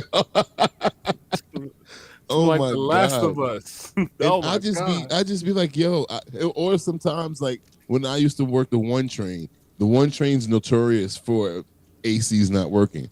Like it's 10 cars and maybe 3 of the 10 or 4 of the 10 cars, the AC's not working. And I would tell the people, like, hey, if you're in car number 2231, I'm allowing you at the next station to run to the next car so you can get AC because that's not working in there. And some people just brave it out though, just so they can have a seat. You can have a seat, yeah. New York is a weird, man. Very weird. But you youngins, y'all are so lucky to have AC because there was a time where not only we didn't have AC, but we had iron fans. Oh, We still have that those. would blow. No, You still have those. We don't have fans on our trains. The actual fans. Those trains are in the Wait. You talking about museum iron now. museum. Like it's, yeah, Iron fans, like actual dude, fans. the Yeah. fans. I wasn't around when that came out then. That's why No, Dust the you Phrase were not. youngins. That's why I'm saying Those were the trains with the straw seats. yeah. What? Those with the strap. Thus the phrase strap hanger. You was It in one used of to be those a trains, strap. Jane? Yep. Dude was born in the Like, 70s, yeah. Matter of fact, they How have you was them. born They in have the them on the 70s? bus. They have them on the buses now. The same Those way you was straps. born in the 80s. What do you mean how I was born in the 70s? That just came out. trying to think about that. That just slid on out. Right. Yeah. Mom and dad got to get down in the 70s. Imagine getting into a fight and that shit spinning. You just pick somebody up. Pretty much. Yeah, it'd be like no, but Final Destination. they were It's a Final Destination. well, the later ones had the the protection, but those early ones, it was all raw. You better not touch it. Yeah. And then It what? was Like, hot. and then remember the graffiti ones. Almost every 4 or 5 train was graffitied on. I ain't never seen a clean train until they switched. All those trains had graffiti, every one of them. And now, when the trains are vandalized, that's what we call it. Those trains are not allowed to run. They are taken out of service and go straight to the yard to get cleaned. Right. The only graffiti you see on them now, well, artwork or advertisements Inside the train. outside the train. Outside. Oh yeah. But those trains won't be in passenger service. They stopped the way for people to stop writing on the glass. They tried. They They tried. still doing it? Yeah, hell yeah. I don't see. Oh, see, I haven't been on the train like that. What is this? Paul Heyman. Yeah, but with this, like this, he don't even have a microphone in his hand. He said, ladies and gentlemen. He said, ladies and gentlemen. Penguin. That's the penguin. Penguin. So that's how the entrance is going to start from now on. Ladies and gentlemen. There's still no name for this faction. And they're coming out separate. You know, Shane, you know, like one of my Rick's brother, he's your age, and he said this is reminiscent of when Bobby Heenan had his faction, like the Heenan family. They mixed the song a little bit. Oh, they did. You heard it, right? How similar is it to that, Shane? It's very similar. He had big guys just like these two here. Braun and Braun. Because I wasn't following him too much then. Oh, but he had a heavy faction. He had a heavy faction. All right, Shane. This is the example of power. What is it? Star Power versus Championship. Even though the title's not on the line, the World Heavyweight Champion is being relegated to the 9:30 slot, whereas CM Punk is gonna main event the show. I thought this was gonna be the main event. Over CM Punk? I mean, they've been closing out Raw for the last month. I didn't know CM Punk was in a match tonight. No, you neither. I want to give my shout outs to Bronson Reed, man. Welcome back. This is your this is first match, right? First match back, man. Off the broken legs. And this is match number who? This is. Yeah, Lawan said it. He stole your line. Ooh. Cole stole. And Jay, you gonna steal my line? Physical, ground and pound fight. Yeah, no, exactly. Does Jay know your line? Yeah, this is Bronson Reed and Braun Breaker versus main event Jey Uso and Sammy Uso. Somewhere in the back, and you know he's here. We saw him enter the building earlier tonight. And of course, Paul Heyman. The two Brauns. Quickly into the cover, hooks the leg. Well, one's Braun and one is Braun. Braun. Braun and Braun. They all rowing in the same What they needed was Strowman. Seth freaking Rollins' group. Yeah, Rollins talked a lot last Shaming herself with Uh-oh. that shirt. Oh, there's the speed of Breaker and the impact to Uso. Braun Breaker fired up. Did they just show Saturday Night Main Event? Yeah, because we're going to commercial break. Okay. But we have 3 minutes. This is a perfect time, everybody, for us to take a break. For us to take our own 3-minute break. 6 minutes is for PLE. We'll be seeing plenty of that this weekend. Mundo, CEO, and Tri-State Mania, Mr. Lawan, and our sports guy, Triple J, along with your homie Shane O'Mac, the Three Bells Podcast. We'll be right back right after these messages in 3. Find the button. Here's the button. 3 now. You guys looking for a podcast? Well, this ain't no ordinary podcast. This is the Three Bells Podcast. With Triple J, Mundo, and Shane O'Mac. Here we go. Coming to you live each and every Monday night from Monday Night Raw, Tuesdays with NXT, and Friday Night SmackDown, featuring WWE PLEs, news and more. Tune in live on YouTube and follow our socials. Better follow me. And if you're not down with that, we got 2 words for you.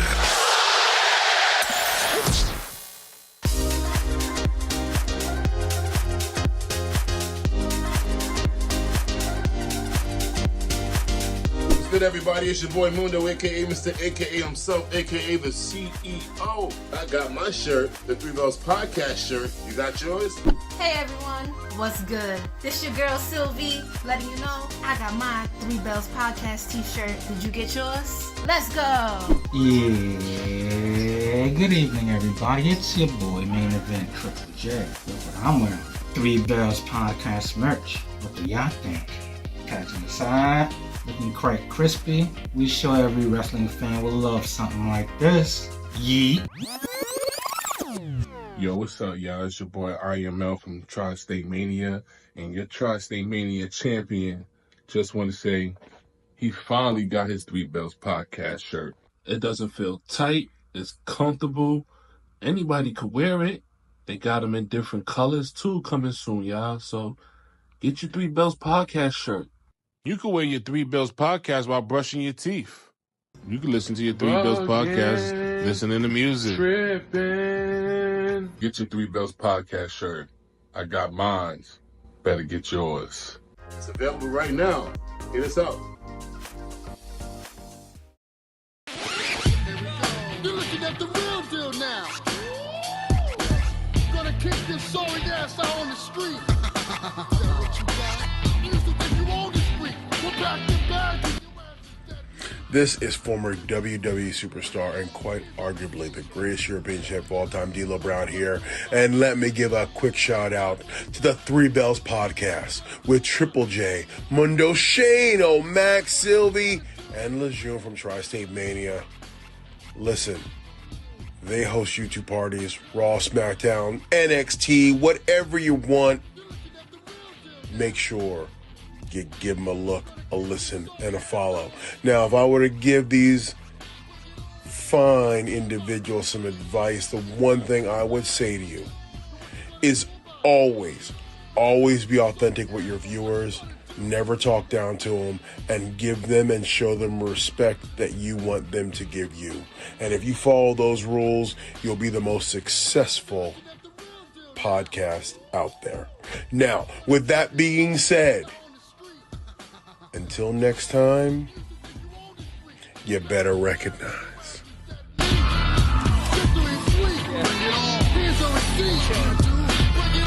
What you gonna do about it? Is that what you got? So what you gonna do about it? Gonna kick your sorry ass, but what you gonna do?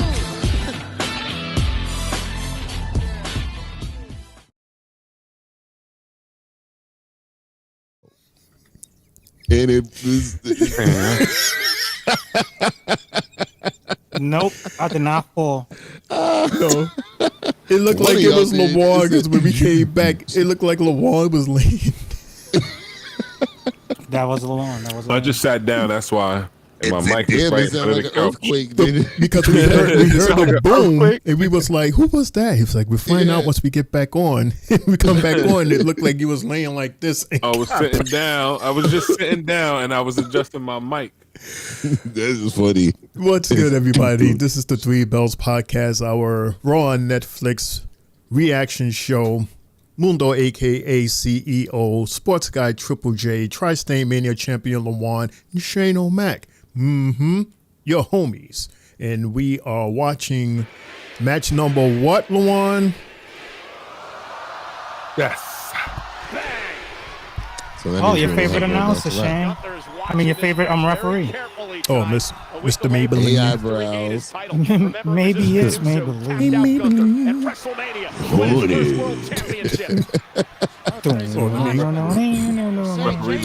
I didn't know that I was cute to do that. As he becomes champion. Ooh. Cover. Two. That's an explosivity that Braun Breaker has. Yeah, we got Miss Maybelline in as the referee. AKA Dracula. Just throwing our world champion up in the sky. Like he's Yo, Michael Cole really hates this dude. Hey, David, what's going on? He says, what's up, guys? Says David. Braun Breaker's stripping. Oh, God. Looks like a dominatrix. Oh, super right into a super kick. The cover. One, two. Dos. World heavyweight champ Jay, your count is distracting me. You're behind. Stop it. This would not bode well. Ay, Dios mío. You better not get pinned on no kick. You stop me. Jey Uso playing possum. Let Braun Breaker I'm on time. up the speed. Oh, sleeper hold. Oh, this is how he ended Gunther. Oh, tap. Sure did. So maybe you can tap Tap. out Breaker just like he did Gunther at WrestleMania. Right, the match was over at WrestleMania. Boston breaking things up. Then he fell on Braun too. Did you see Braun's hurting? Braun and Braun's son. I'm sorry, Jay. Splash in the corner. so it's Braun and Brawny. Just wrecking people. Mhm. Just laying bodies out. Braun's son. Yeah, his son. Yeah. Braun's son. Because Braun and Brawny. Sami Zayn rolled out of harm's way. He looked like he stink too. And Lawani. Sami. Braun Breaker What? set up over the top. You gotta stop playing with me. I didn't. Launching The himself one's about to. Oh, that he was a caught bad idea. son. catching Sami Zayn. Uh-oh. Is he gonna make it? Okay, he made it. Cleared it this time. Mundo, you better watch out with your little logic of people looking stink. Right. Oh, stomped by Seth freaking Rollins, aka Neo. Neo is in the building, ladies and gentlemen. From the When Matrix. Seth Rollins was going to show up. Seth didn't want to find out it. Braun With his Yo, keep man. the jacket on. What are you doing? You messed up the Although it was unnecessary for him to show up. right after the world champ. No, they have to beat their asses. Yeah, but they would have done it without Seth. Where's No, Punk? because then now Punk is going to come and he's going to be compromised for tonight's match. All of this going on right now in the 9:30 hour? And then, I told you they normally end the show. Right, this is closing show. Well, Triple H felt that there is no way in hell he's going to clear that Not far. again. He's gonna do this This again. big motherfucker that far? No way. And there's Punk right on cue. There is. He blasted He's him. going to be compromised. Oh, he caught the chair. Zayn, take it out, Reed. He representing Bret Hart as always. Thank goodness for Those CM are dope. Punk. Or Those Sami boots. Zayn would be in a hospital tonight.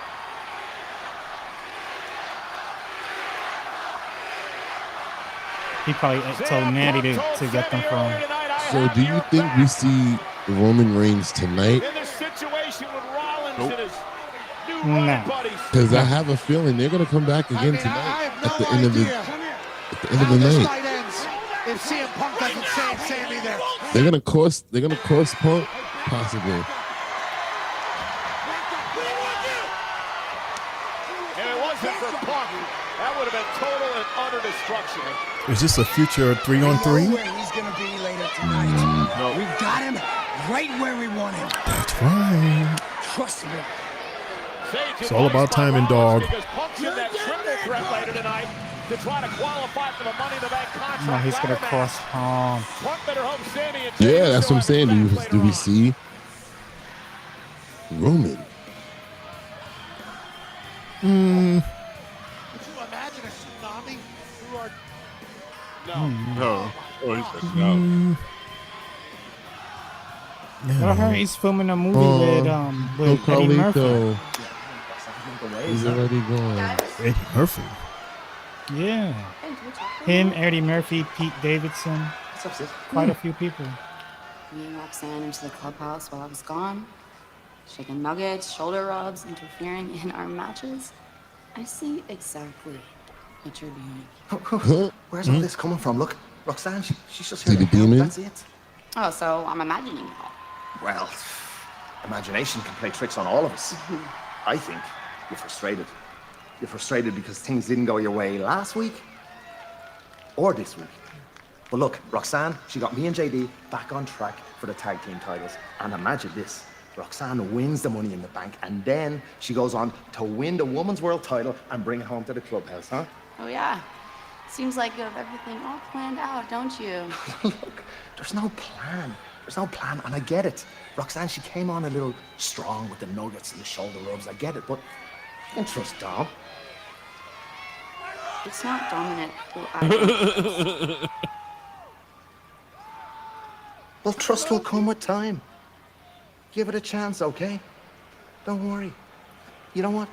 How about me and you make a plan? Why don't we send Roxanne out there to be in Raquel's corner tonight? That'd be a great idea. How about this? How about if you want Roxanne around, you could babysit her. I'll be in Raquel's corner tonight, and you just keep her out of her way. Okay? Okay. Great. Yeah, Sister, let's get it. Okay, sis. Everything okay? Oh, everything's good. Yeah, we're just making some plans. Okay. I wanted to apologize No to you for Carlito either. last week. That's what I chair said. Dom, say nothing. Nobody's Water playing the under bridge, game. I promise. Right.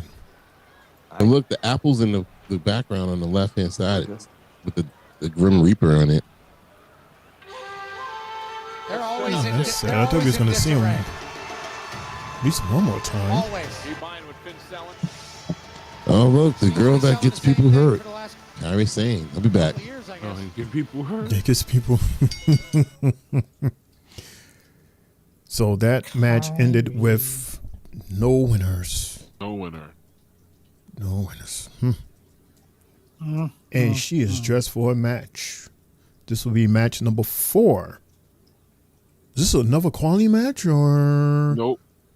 She was in a quality match already. And It's a lost. 101. It's 101 versus Rock.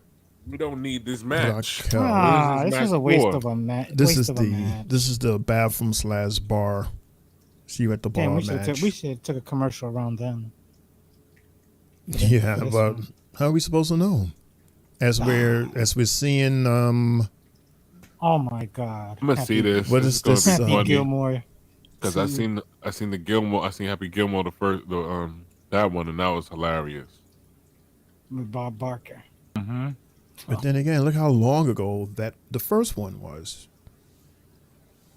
It's a totally different time. It was all younger and the jokes were funnier. You can't recycle those same jokes. Hey, that's that guy from AEW? Mm-hmm. That's MJF. MJF. What's her name is in this movie too? Becky Lynch as well. Really? And Bad Bunny. And Bad Bunny, yep. Oh, That's why it's being showed on Netflix as a trailer. Remember that deal he got with Netflix, $500 million. No. Mm-hmm. Ben Stiller. Wow, Ben Stiller? Oh, Okay. this is a big cast. They're real good friends. I love that they keep adding the same. Right, like that's his crew. Those are and his that's, homies. His crew, Chris Rock. That was Fowler. He's a golfer too. Pro golfer. The guy with This comedian guy. That's Mr. Crawford right there. It's one of my favorite guys, Lavelle Crawford. Lavelle Crawford. You remember he did that skit with the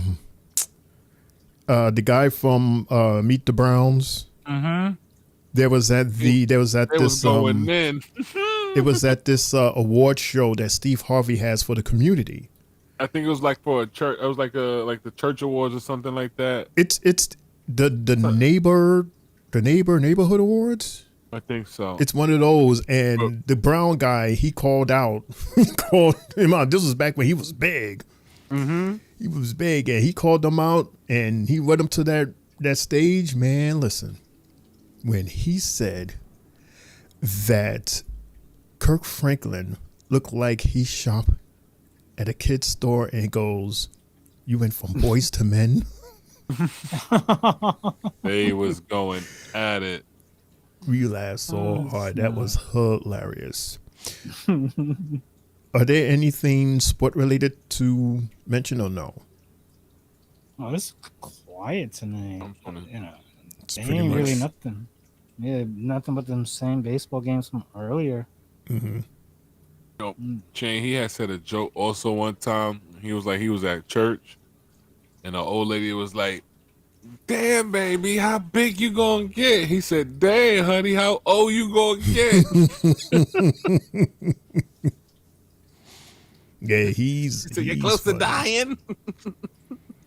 He is funny as we are about to see match number 4. Raquel Rodriguez versus Kairi Sane. Kairi Sane.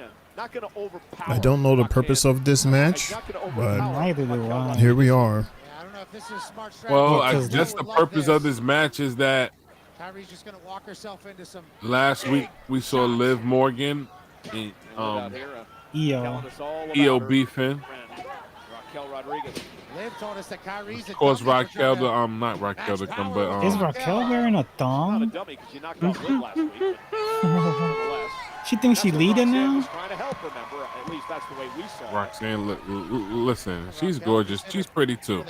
Oh, Kyrie with it running. You see that? She's tall. Ooh, she does have a thong. Ew. Wow. Don't say EO. That's way better than Lyra. Lyra's short, so it's different. Uh-oh, she about to... Oh! Tall girls intimidate Jay. They sure do. Mm-hmm. Oh, you see how she's tapped the referee? Yeah, she's distracted the referee, so Liv can do that. Smart. I see a future 3-on-3 match. It's probably a way to bring back Asuka. Nah, they said Asuka wasn't ready to the end of the year. Yeah. Okay, got her whole thong just a showing it. Glare. You say that now. She's channeling her inner leader. You know, I hope Raquel is doing okay. She has this very rare disease thing where she breaks out on her face. And that was one of the reasons why she was absent for a while, because it was like really acting up on her. But it's good to see that everything is good and we are seeing her more now. And that's right, Raquel. You better take advantage and show your face as much as you can, especially now. Everybody is like really on eggshells right now. There's a good dermatologist. After what happened. Yeah, that too.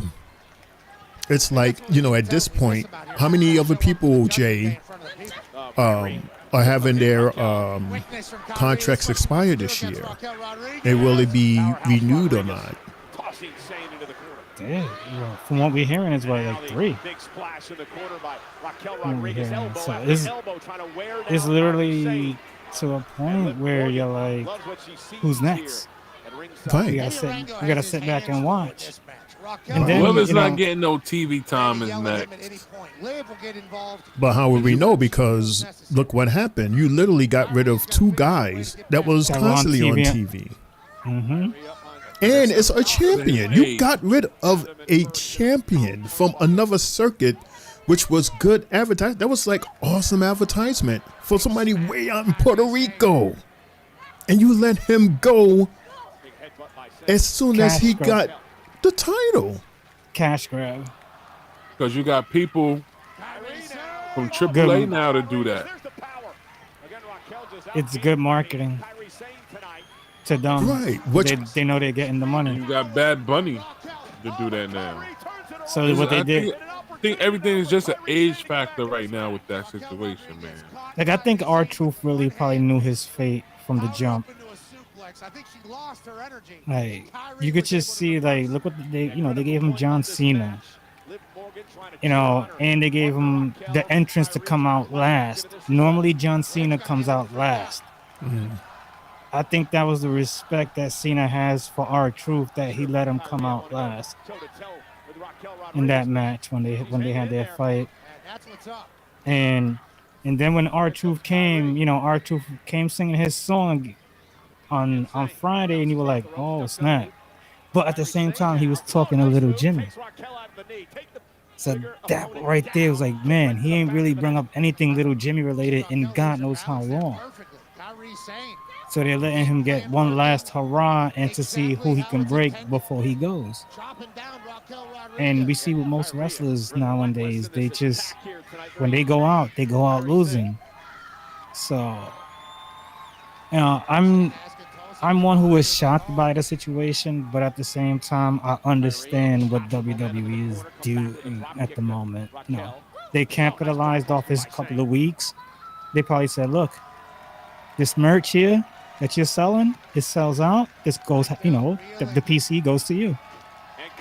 So, a nice PC on the way out. It's a nice check. Hell yeah. I mean, I get what you're saying, Jay, but we're talking about R-Truth. I know. That's the only thing that I'm saying, and that's the thing that we're all saying. It's R-Truth. Meanwhile, here's our champ. Yo! EO coming out and giving Son blows of to Liv Morgan. Hey. Uh-oh. It's about to get...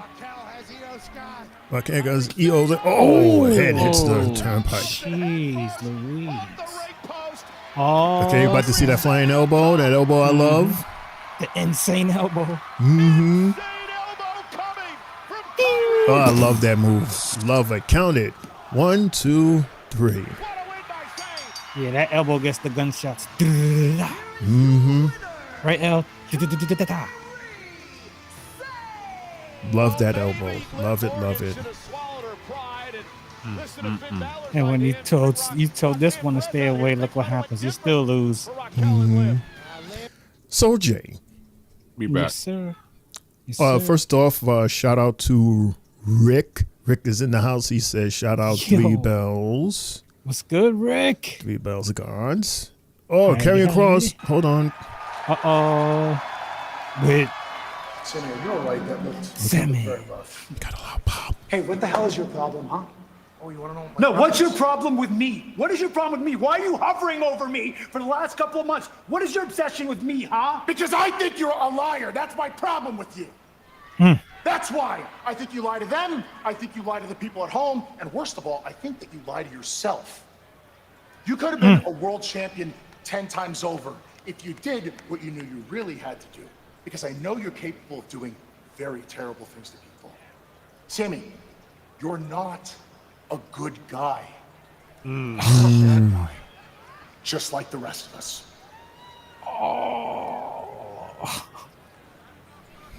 You're wrong. You know what, Sammy? I might be wrong. But I might be right, too.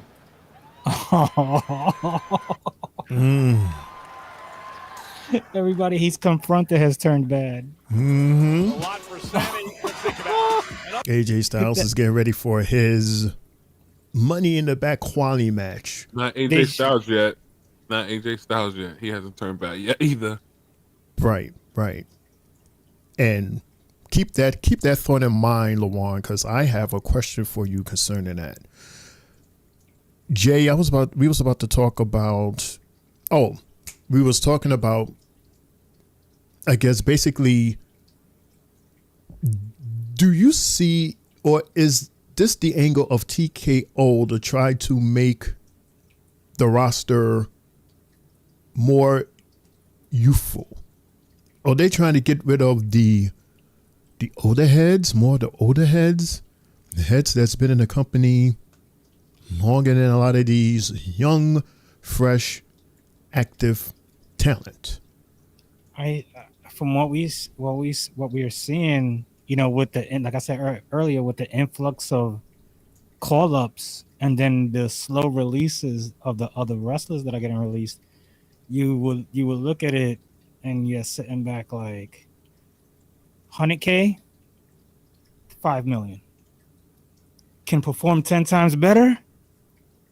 Why do we need you on TV if you're making 10 times the money and you're not doing what this person is doing? Like Stephanie Vaquero is probably making a couple of 100,000 and she's killing it to the point where she's too hot, making too much money for the company. So you're like, oh yeah, this girl gotta go. Bye Valhalla, goodbye. That's 200,000. Oh, that go to her pockets now. That's what I'm seeing at the same time, is you can gain money with these little ones. Look at Javon Evans. Look, Javon, he's been on the roster a year and a half at most. 20 years old, about to be 21, and look at him. Probably one of the cheapest ones on the roster. And you threw him up on the main one real quick. Why? To get the eyes of the millions instead of getting eyes of thousands or hundreds of thousands. So his stock rose, and I'm pretty sure WWE's gonna look at that too and be like, "Hey, you're next. You're the cheap way up. Well, we could still sell these tickets at enormous prices. That's all a big cash grab. But they're doing it. They're doing it the smart way, like Mundo said it earlier too.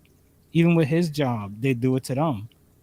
You know, once you're at that age that you can't really perform no more, and all you're doing is just walking around like, "Hi, how you doing?" You know, eventually it gets old and stale to some people, and especially with TKO, they're probably like, do we really gotta do this every week with this guy? That's what they probably sit back and think. Why this guy on TV taking up time? So, yeah, that's my point on it. But then again, I understand coming from that angle. But what about the other angle, which is one of the most important purposes, which is, can they put asses in seats? Right. Well, I don't think our truth can put asses in seats. He could warm your heart. Not putting asses in seats. And if you having a downer of a day, our truth is the type of person that he's gonna make you forget about everything bad, because he's gonna do something that's gonna make you laugh. You know, so that's what I see. And this first show that we're getting tonight hasn't had us with a smile. Is it gonna be like that on Friday? Or are they gonna use someone to play a R-Truth role, a la Solo Sikoa? You know, let's see where they go. So, in other words, Lawan, maybe this is a way for them to grab more of the younger demographic. Of course. I agree with everything Triple J said, man. Listen, it's unfortunate that this happened to one of the GOATs, one of the locker room leaders. But at the same time, this guy is not doing nothing. He's just sitting there, he's collecting a check. I mean, I'm pretty sure anybody would love that. Sit there, collect the check, don't have to work and still get paid. But eventually, people are going to want to stop paying you because you're not doing nothing, and it's taking up TV time and all that for somebody else that might want to do something. And again, we got a whole bunch of these new call-ups now, man. A whole bunch of these new call-ups. This is not the end, guys. I'm just letting anybody know when it's time, somebody else is going to be getting clipped too. I'm pretty sure, like I was saying with Mundo, Miz's contract is on the way up. I don't think they're going to renew it. Cesaro, I think he's not going to be here too long. You just got to think about these certain people that are not really doing that. They doing these little 5-minute matches for what? Right. And then you see, this girl, like Mundo said earlier, Valhalla made that post, you know, about her getting cut. But she's been out damn near 2 years having a baby. She got hurt. 2 babies. She got hurt, and then she had a baby. The kids. Yeah, so like for her to feel the way she feels, I don't really have any sentiments towards that. You know, I respect the fact that she had a baby, but her husband's working. Her husband's the provider right now. He's doing everything he can. You know, on top of that too, Jay, she's been released before. It's not her first time being released. You come back and get rehired, and you still haven't made no noise. Right. She was with that group with Liv Morgan and it was Liv Morgan. Ruby. Yeah. Oh, what the Riot Squad? Riot Squad. Riot Squad. But I mean, they wasn't doing shit either. I mean, individual Liv Morgan found herself. Mm-hmm. I liked the Ruby Riot. I liked her, but it didn't work. But with this other girl, man, she doesn't get the crowd. She doesn't get the crowd to be like, oh, what's next? Nobody care about her. That's what it is. What it is. Nobody cares about her. And every time, right? Nobody's gonna really care. But like, and the only thing that kind of made her, stand out was the fact that what Michael Cole or Pat McAfee kept on saying, "Where are your horns? Where are your horns?" Yep. That was it. Other than that, she had nothing going for her. But yeah, just unfortunate that one of the greatest locker room leaders got released. But everything was it's all about business. Like we got to look at, we got to look at who's the next call up besides what we're seeing now or what we have seen. So who's next to come up, and then who's next to go? If people like R-Truth or Cesaro continue to stay on the roster, how will you be able to bring guys like Obafemi up, who I think is ready? How would you bring him up? Like it seems like Maxine is just hanging on by the skin of her teeth. Right. How would you bring up Ricky Saints if you got Cesaro there, not even wrestling, or that match he had last week? How long was that? Right. And then 12 seconds? Then look, you still got Ethan Page. Ethan Page still got something to go with main roster wise against Punk. So he still owes him one. And he showed up Friday. You know, and then we're at the dawn.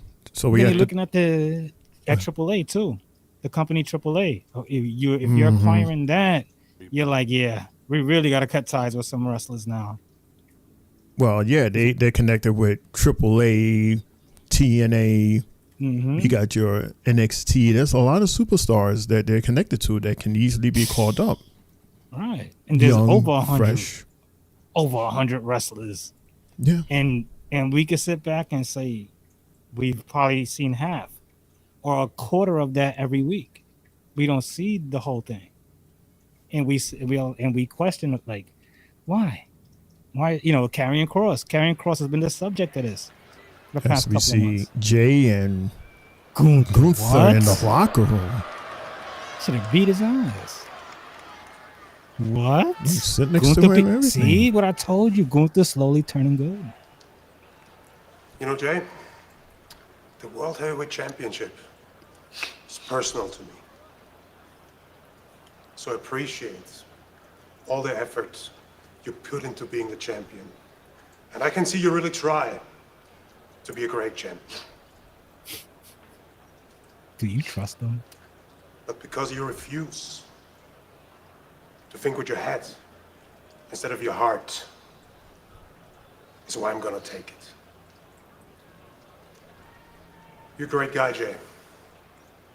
You're selfless in a very selfish business. Sammy needed you tonight, huh? What's the result? 1 week out, not at 100%.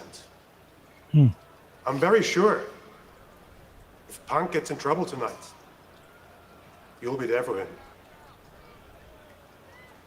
And 2 days before you defend the World Heavyweight Championship against me, you compete in a tag team match at Saturday night's main event.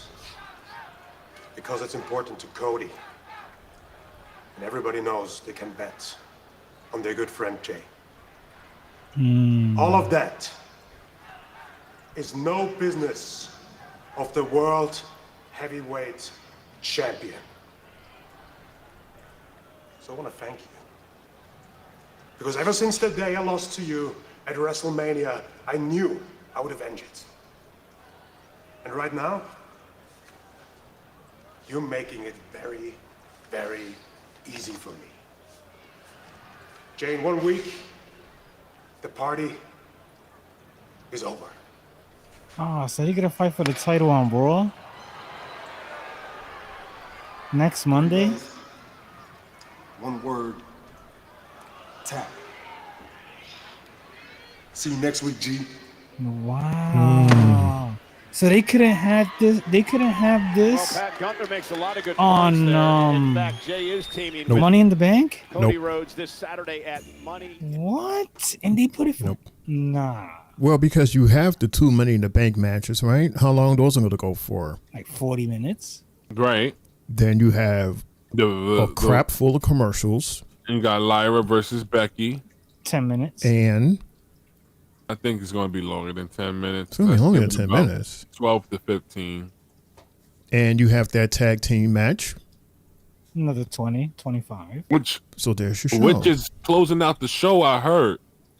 Yeah, Johnson got the main event. Which is closing out the show, which means something is going to happen. Does the Money in the Bank winner cash in same night? No, I hope something is not. going to happen. I got tired of them doing that. I hope not. Like I like the fact that well, when Tiffany had it, she had everybody on edge, as opposed to Drew when he lost it so quickly. It was like, you know, that edge excitement wasn't there. You already know why Drew did it so early, because it was part of the storyline. Sure, I understand that it was part of the storyline. But as a case holder itself, that's part of the zhush that we love about it. The fact that for a whole year, possibly a whole year, everybody is on pins and needles, and that makes us, you know, excited and like this, waiting to see if something's going to happen. Which is true. When we think something's going to happen, it doesn't. So we get the psych outs, and it messes with our heads also. Which is true, and I totally agree. We are owed that because we didn't have it last year. That's what I think. We are, which is true, like you said. But Drew McIntyre told us what he was going to do if he won the Money in the Bank. Right. Told us right then and there. Listen, if I win the Money in the Bank, I am cashing in my title right there. He told us. Right. He lost it because of CM Punk, but it's not like we didn't know what he was going to do. He already told us. But my thing is, though, Lawan, if you that bad of a dude, what do you need the suitcase for? Because he lost his first. He lost his first opportunity, so he needed the suitcase again. If you that bad of a dude, you wouldn't have lost it from that time. You would have gotten it right there and then, and there was no need for me to have a case. I don't need to be involved in Money in the Bank. But I guess we're gonna do predictions on Friday. We got to predict for both shows. Oh, I'm not gonna be there for that show. I'll be there Saturday after work for that show. But Worlds Collide, I'll be at work.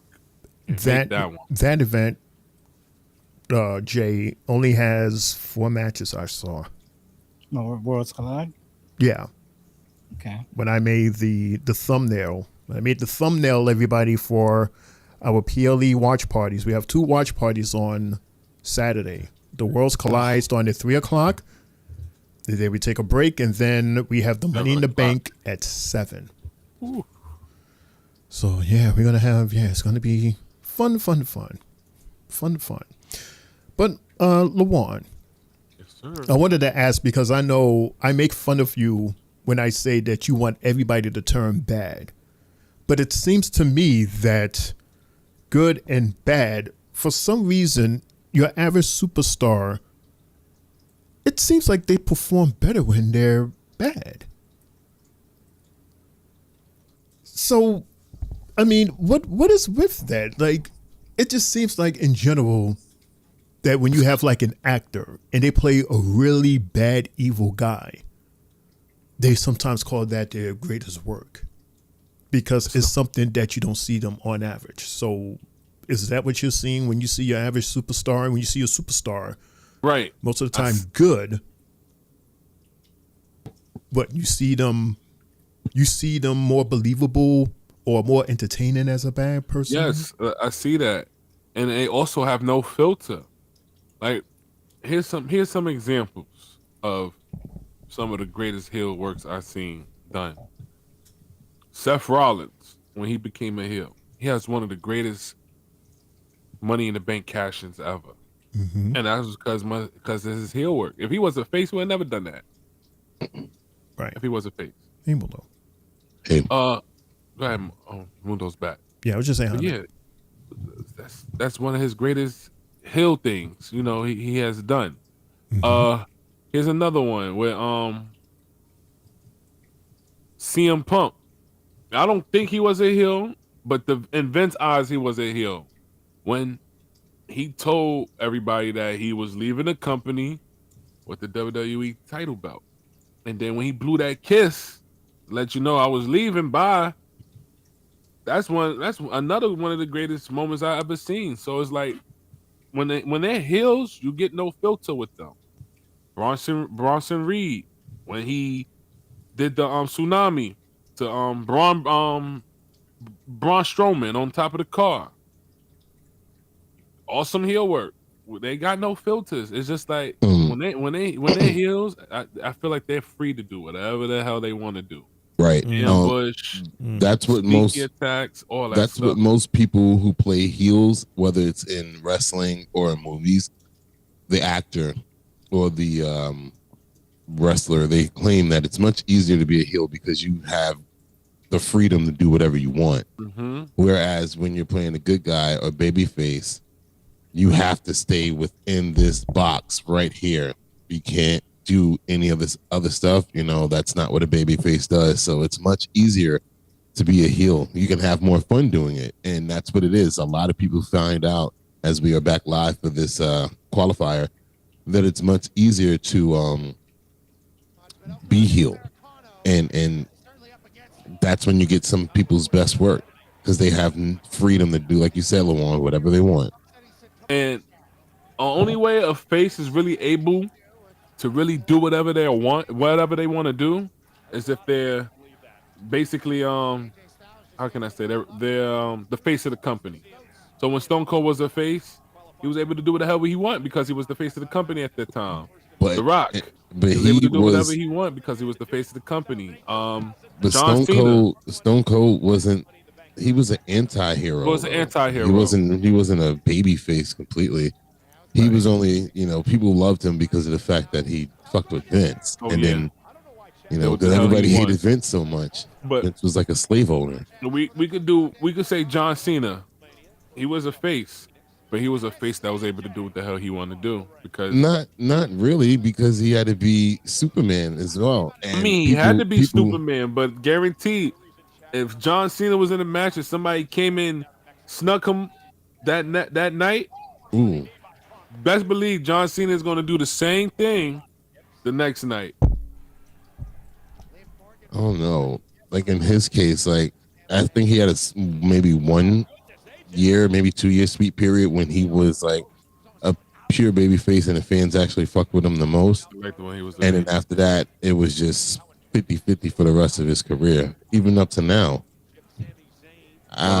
One of my favorite face ambushes he did was when he came in with the Y6 and he had a mask on. Everybody looking at him. Man, he took that mask off and you saw his face. I was like, he just started wilding. As CM Punk is trying to take the mask off, the Americano. What is going on here? Oh, you didn't take it off. We know that mask ain't coming off yet. It's got Naomi's glue. We won't know who it is underneath that mask once they take it Naomi's off. glue on the mask. Oh, that'd be Bach. Hey, is this the main event? This is match number 5, everybody. It's up to Rick out there. I don't know if you guys got to read out to him, as obviously we're going to commercial break. Yeah, we said what's up to Rick. He came when you stepped away. But all right. Sometimes we saying, brother. What's up, brother? Yes, brother BKL, sportainment guy, right, Shane? Sportainment. Oh, so this is how it goes. I come back and 2 of them drop off, but you know what? I can do the work of those 2 plus mine with Shane O'Mac, because again, Shane, we're the 2 that everybody come to see anyway. Exactly. Exactly. No, Jay needed a break. He spoke a lot while you were gone. So. I know. I was listening the whole time. Jay was writing. He was writing paragraphs and chapters. He did a whole essay. Yeah, he always does that when I leave. He knows when to do that, because I'd be like, God damn, bro. And I tried to cook in, and he's like, and then here's another thing, and I'm like, comma, like just cook. comma, chameleon. But brother says, hey fellas, sportainment guy is in the building. Also, I felt disappointed in TKO and Triple H for letting R-Truth go and Carlito walk out to the door. Yeah. Yeah. That's how we opened up the show. What up, Juan? And then he also says, if there's some company to sign those guys, they know exactly what they done to sign those guys and extend it. No. Or, of course, they know exactly I'm here. Well, Carlito's cool because he's going back to his father's company where he is currently the Puerto Rico champion, WWC. So R-Truth don't need to go nowhere. And R-Truth, he's still doing his writing and producing things. So right, and he got an OnlyFans. He's good. He's an OnlyFans. He has an OnlyFans. Yeah, he said he's going to show Big Jimmy and his feet. Probably going to get a Legends contract because it doesn't so? say anything about no 90-day buy. Like, you know how they can't wrestle for 90 days? Well, that's usually when you get fired. Right. Well, he didn't get fired. His contract is up. But you know what? Speaking of that, though, Mark Henry said that if this was the Vince McMahon regime, they wouldn't have cut R-Truth. No, Vince loved R-Truth. Mm-hmm. He loved R-Truth. R-Truth, like, he was probably one of the few superstars that would have Vince like rolling. I could picture him like cracking up. Hell, he broke Brock Lesnar. Yeah. And when that whole scene when he had the boom box Money in the Bank. As we're back live. He did that little shuffle thing. That was the funniest thing. That was so funny. In the back suplex off the middle rope by they released Mystical. And here comes Punk with the elbow. You need to Google him. You need to Google his name. Ooh. Mystical. Why? Well, you telling the one? I'm telling the one that. So he can see that they're two different people. Right, and it's not a good person. Punk, is he hurt? What's going on here? Oh shoot! I'm sorry, Jay. Sorry. Jay wanted to chat help. I'm sorry, dude. Takes out Punk, AJ Styles. And yeah, you can turn this up. Oh man, what? Jay? Over the head, buddy. Oh man. Okay, hold on one sec, dude. I'm so sorry. Cover. 1, 2. Really? Punk with that weak ass hit broke something up. So I see what's going on here, Shane. Punk is hurt now. All of a sudden. So even if he wins tonight, he's going to be compromised on Saturday. Oh, damn. Hey, Jay. He's selling this knee injury. Jay tried to get back in and I didn't hear him, so that's for me. Roll through. He's like, help. But he's able to balance on it. He got a grande up. Hold up. AJ with the DDT and inverted DDT at the same time. Yeah, brother. When he comes into the meetup room, I have to do things before he comes to the desk. So 1, 2. Welcome back, Jay. Oh man, I just needed like 5 minutes to charge. Yeah, me and Mundo, we were chilling. We had we had the show good. Man, I'm eating supper at the same time. AJ Styles looking to put Americano away. Styles Clash. Oh, nice reversal into the ankle lock by El Grande Americano. This man is very talented, man. Like nobody we've ever seen in WWE before. You know, he does seem a little similar to a certain somebody. I don't agree. That has that same that does that same move. Oh, Kurt Angle, right? I know, but he's the Mexican version of Kurt Angle. No, he's the Mexican lookalike of Chad Gable. No, man, into the Styles Clash. No way. He hits it. Who's winning this? Cover. 1, 2. Oh, that was dope. Punk's going to win the match. I understand that Punk needs to. He's going to win the match, but he's going to be compromised from the match. Because, again, he's selling this knee injury right now. CM Punk was down. That could have been it. Oh, dude, I would love to see this one-on-one right here, Shane. This would be cool. Yeah. AJ Styles versus CM Punk.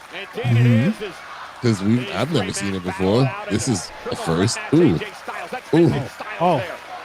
Oh, look at that. Nice reversal by Punk into the neck breaker. Cover. 1, 2. El Grande with the breakup. I agree with you, brother, but Muno doesn't see it that way. What? No, that is not Chad. Do you not hear me? Do you not hear Marwan? Do you not hear Pat? That is not Chad Gable. Sylvie, same thing. We have no proof. Last time we saw Chad Gable in the same suit as El Grande Americano, we saw that. It has happened. Uh-oh.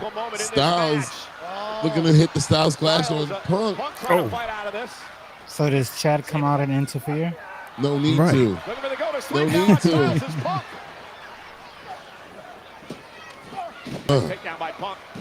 Oh. Watch out for El Grande. Oh. Delayed 3. That was delayed. Man, delayed, bro. 1, 2. Because Jay Americano can save Chad. And but Chad can't save Americano. Uh-oh. Go to sleep to El Grande. Oh, he hits it. He connects. He does not get the cover, though. He fell past him. He got it now. 1, 2. Somebody grab the feet. Yep. And it's Braun Breaker again. Right on cue. Right on cue. This is a triple. This is triple threat, so there's no rules. They got it in the damn night. Does El Grande win this? That's what I'm saying. Do we see Roman Reigns tonight? Because you know Seth Rollins is going to come. Oh, they done hit. Oh, they clipped him. Uh-oh. Oh, Chad is going to win this. Somebody is going to fly. Somebody's Chad is not in flying. this match. Somebody's flying. El Grande. AJ. There's the he hits everybody. You already saw the setup. We saw the setup. Because both of his opponents are outside the ring. This gives Chad enough time to put the El Grande enough time to put the metal plate on. He's doing it right now. Background. That's why he's in the background. Here he goes, the headbutt. Styles measuring his CM Punk is going to pull him out. That's it. Headbutt. Good 1, night, 2, Rebecca. 3. Oh, shit. Wow. Oh. Yo. So he fights twice in one night twice. also. Like Penta. No, he's not. What are you talking about? El Grande does not have another match. Chad. Chad is not here. Look at El Grande. Is it money in the bank? Wow. Gracias! I need a El Grande shirt too. Of course he's in the match because Penta's in the match. Makes sense. The only person that doesn't make any sense in this match is Andrade. But then Chad sees Penta. Chad sees Penta earlier. It cost them. Seth Rollins going to come out of nowhere. There he is right there. There he is. He looking With like his Morpheus Matrix. now. He look like Blade. He look like Blade. Nah, bro, he's Morpheus in this one. So now what they're gonna What the announce hell? this? What the hell? Yeah, they're gonna announce this match as a 3-on-3 on Saturday. Saturday. And a spin. The insurance policy pays off. I'm going to be a 3-on-3 on Saturday. For Money in the Bank. Seth Rollins is qualified in the match already, though. Oh yeah, you're right. I forgot. Roman? Next Roman? Saturday, next Monday. Well, I've been calling for Roman to come out tonight, but I guess not. Like 2 rabid dogs. Oh shit, maybe not. Oh, In those steel-toed boots. here comes another one. Seth freaking Rollins.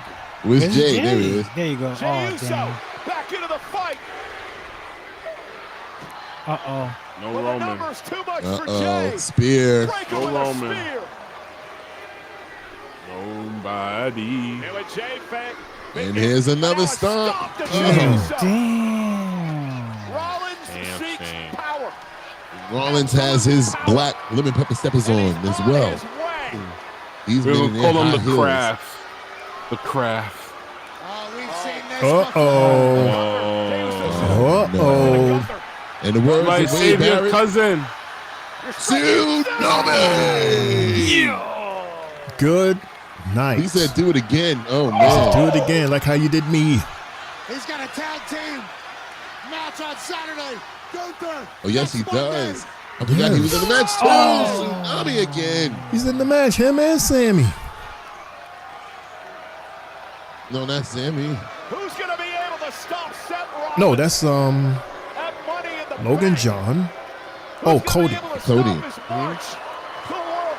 Logan John. No, it's Logan, as in Logan Paul and John Cena. Damn. Jay forgot how comments work. Oh man, look at this. It's chaos in the ring. It goes like this, not this. Wow. Now we know Roman might not even be showing up, or probably Money in the Bank. It wouldn't even make any sense now. Why would he? Right? If one of those three could cause Seth not to win. It would probably be CM Punk, since he didn't qualify. Right. They cost him the qualifier. He'll take out. It makes sense. He'll do what he did to Drew McIntyre. Right. I agree. Oh boy. I think I got my winner already. All right, so we're gonna do Worlds Collide tomorrow. Worlds Collide tomorrow, because we don't need to make SmackDown longer than it should be. Don't need to be going off at midnight. Yeah, it's the NXT pay-per-view anyway. Right. Good idea. All right, everybody. That, ladies and gentlemen, is our Raw on Netflix recap. So just like any other night and every other show, we ask the question to the fellas here at the table, as well as all of you out there in the chat: what is your match and or moment or moments of the night? We're going to start with Luan, and then Jay, and then I'll follow Jay, and then we're going to close with NXT's host, Mundo. And the chat, we encourage you to give us your match and moment of the night as well. Can I just put this one piece of news out there? Oh, you have news? By all means. It's sad. Oh, so you're going to end on a sad note? No, it's not like sad, like somebody dying sad, but like... Of course, it's not dying. You would have told us already. Yeah. If the Miz is going to be on his way out the door, he's leaving with a stat that you would not be proud of. The Miz has the most losses out of any WWE superstar in history, with 1,356 losses. I don't think that's fair to this man. I think he's a future Hall of Famer. And I think that just shows you how many times he put someone else over, so they can get their character developed. Because, man, we've seen it, a lot of it in the latter part of his career more recently, how he, would get into needless situations with other superstars, especially new ones, just to put them over. LA Knight's one of them. LA Knight wouldn't be where he is right now in WWE if he didn't have that feud with The Miz. And, shout out to my guy, The Miz, the GOAT. Definitely a Hall of Famer. And he's a two-time Grand Slam champion, right? Two-time. And he's good. Amazing how he has all these accolades and all of these losses, but I don't think he looks at it as a loss because, again, he pushes the opponents. So he's good. I mean, and I saw that same thing, and I was going to talk about it, but then this whole R-Truth thing, like, just totally knocked everything out of my computer. So Spotlight's in the building saying ding, ding, ding. Hey, and that does not even make him not great, though. There's a lot of things you can compare. For example, LeBron James has more final losses than championship wins. That doesn't necessarily mean that he's not great. He's not Jordan, though. I mean, yeah, but again, that doesn't necessarily mean he's not great. Yeah, he's second best. Right. Not a problem with that. Right. Same thing with the Miz. Well, I wouldn't alter my thinking about the Miz because of LeBron. That's a totally different sport. What I'm trying to say. I get what he's saying. But I get what you're saying, though. But because he's a 2-time Grand Slam champion, he has some of the greatest promos that we ever seen him cut or do. Hell yeah. You know, the Daniel Bryan promo, he said about him being injured and all that. He has some great stuff, man. Bro, and the thing, LeJuan, he blacked out when he cut. That was all real. That was not written. That just came off the head. He blacked out. He was really pissed at Daniel Bryan. He went off. And he got even more mad when Daniel Bryan got up and left. I don't know, LeJuan, could you have done that without cursing? No. If you're legit mad. No, and Miz does how to do that perfectly. He knows how to. Miz is so powerful. He's so powerful with his tongue that he knows to speak to people without cursing at them. Yeah, that was amazing. And a lot of people I don't could know how do to that. That's called good acting. It's called good improv. But he was legitimately mad, though. He was really mad. You can't do that, Shane. I was legitimately mad also when I did it. Most people can't do that, Shane. I can't cuss somebody out without cussing somebody out. You feel me? That's so hard. Well, I won't look at it as cussing out. I would say more like a read. You can read without cursing. Yeah. Okay. I had a You thought get my and I vote, lost it. Miz. Yeah. I had a thought and I lost it. No, yeah, like I said again, when all of those losses, again, the difference between his loss and LeBron's loss is LeBron's loss, and that's bad for him, but his loss he didn't lose to push the other team. Right. He lost because the other team was better. Right. As opposed to the Miz, he's pushing them forward, and that's just elevating him as his career as a whole. We can always go to the Miz and we can count on him to, cut awesome promos and do stuff outside of WWE. The other person that comes to mind when you think about that is The Undertaker. As many times that he's put over everybody's favorite wrestler because he was a student of the game and the business. That's why he had so much respect in the back. It's like, you're The Undertaker. You don't have to do this, but you're doing this for me. Stone Cold, The Rock, Triple H, Shawn Michaels, Bret Hart, John Cena. Almost like, especially everybody between 2002 and 2012. All those feuds that he didn't even need to do that. He was already established, but he did it anyway. Batista, Rey Mysterio, Kurt Angle, Brock Lesnar, Edge. Like, the list is on and on. So that's why, like, in a sense, you're right, Shane. I don't look at it as a bad thing for the Miz, because you were doing what was best for business and the future of the business. You will be missed, Miz, for sure, bro. That is perfect example of passion. Word. Oh, I'm sorry. Passion. There we go.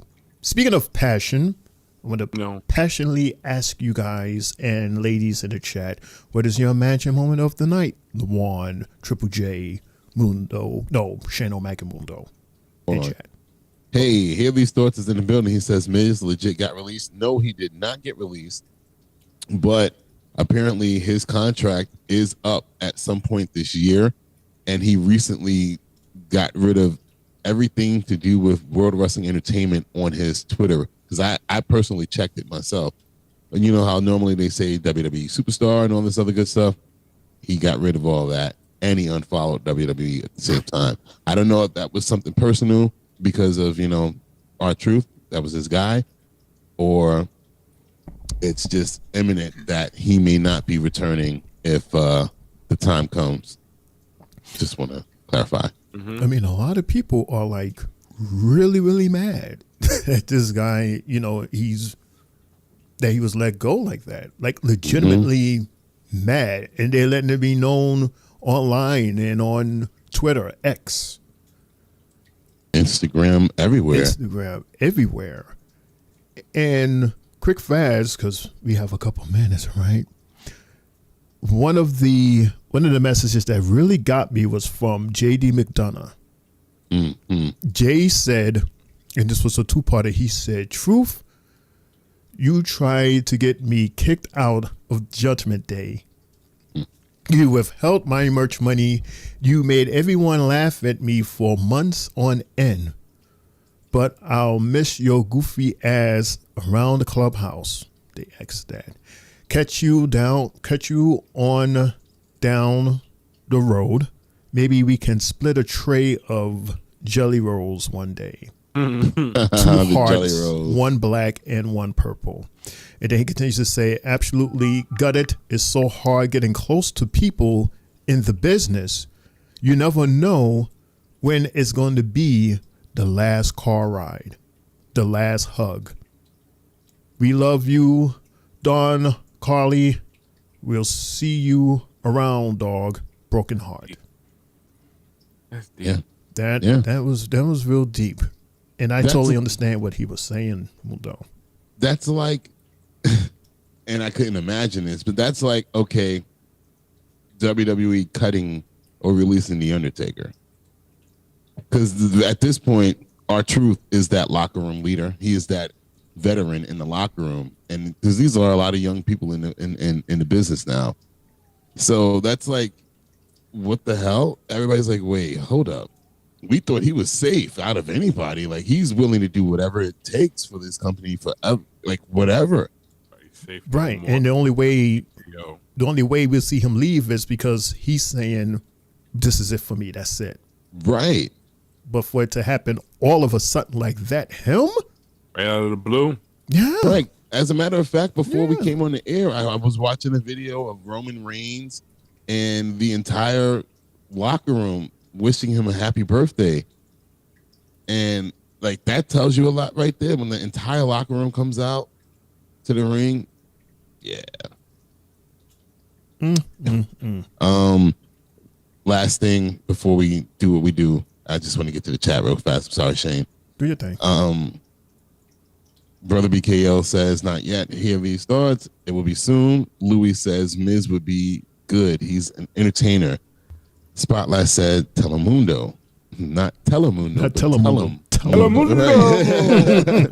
Telemundo. Brother BKL says, "They know exactly. They want contract extensions. We miss you, Ron. The Truth Killings." Here these thoughts says, "One of the few wrestlers whose release would affect the fans and the wrestlers like this." Very true. Very true. I mean, I've seen a lot of fan stuff, but I'm overwhelmed. And again, not just WWE superstars are commenting on this. It's from all different federations and companies and wrestling companies around, with people just shocked. And Brother BKL says, "And plus we saw Carlito was released and I was thinking his contract is on the corner." Well, we don't know if he got released yet. We know that his contract is coming up. Whether renewed, like whether his no show tonight was a reason of that, or the fact that he just was like wrestling somewhere else over the weekend might just be a scheduling situation. And and Louis says WWE folked up, but we know what he meant. They did, but this is not WWE anymore, guys. This is TKO. This is TKO. WWE is no longer in charge of itself. Nope. They answer to people now. Sure do. And yeah, that's this new reality that we're in. And it's crazy, again, like I said, since we had that conversation when I asked the question, like, if Vince never sold the company to TKO and he left it to Stephanie and Triple H and Nick, would we be in the situation that we're in right now? Because right now it feels like TKO just stepped in and literally just put their foot down and like, we're running this shit. Yeah. Like it just feels feels really different all of a sudden now. Yeah. That grace period between when Vince left and Triple H took over creatively and Stephanie and all of them up until now, where it's termed as the Triple H era. Different era. It does not feel like that This anymore. is not Triple H era at all. Not at all. It's not. It's so weird. It's man. totally TKO era. It's clearly, TKO era. like, my gosh, like because we're long-term wrestling fans, so we can feel it. It just feels different. And that was an awesome period when Triple H took over. It was just a refresh. Yes, it was refreshing as hell. Refreshing. I know, Jay, it was refreshing for you, no? Because I'm like anything's possible at this point because Triple H is like one of us. He's a fan. Right. Pretty much. That really had us at a point where we were happy for once to actually be like, you know what, let's watch this match, and so forth. And just the amount of drama we was getting under Triple H. You could see some of his storylines being flashed out there, or from someone that he fought, maybe their storyline will pop up through someone else. Mm-hmm. So that's what I paid attention with H when he was under, having this all under him. And you're right, because it definitely feels the full takeover took over maybe the past month and a half, 2 months. So it's not an effect that I'm feeling. I think it all started when they pulled out of New Orleans with WrestleMania, because that's something that we've never seen before. We've never seen WWE advertise of WrestleMania and then be like, you know what, we're not going to do it anymore here. And like we're like, what the fuck? What was that? They actually made merch. Weird. And they made merch. You just like, wait a minute, merch. And then I've seen people post the shirts too. Yes, right. And then you parade Triple H out there to please us to say, yeah, you saw what we said. So what we're gonna do is we're gonna give the Money in the Bank. And it's like, what are we watching? Like, I really felt like they were insulting my intelligence. He did not want to do that. You could see in his face. He didn't want to do that. No, why would you? Because that's embarrassing as hell. That's like us saying, yeah, you know what? Three Bells Podcast is gonna be live this Sunday in Miami, Florida, and then be like on Thursday, yeah, we're not gonna do that. right. We ain't gonna be there. We ain't gonna do that. We're gonna go someplace else. Oh yeah, let's go to the Bronx. Yeah, we're going to Grand Concourse. Go we gonna get better. It's gonna be better out there. They're gonna be more live. So we're gonna just go there. Meanwhile, we're charged Vegas prices. Yeah. That also goes back to what y'all was saying, that it might be something really going on in the back. Something is really going on in the back room, man. Because it looks like there's no communication at all with the higher ups. You're right. You know what, LaJuan? I'll take it back.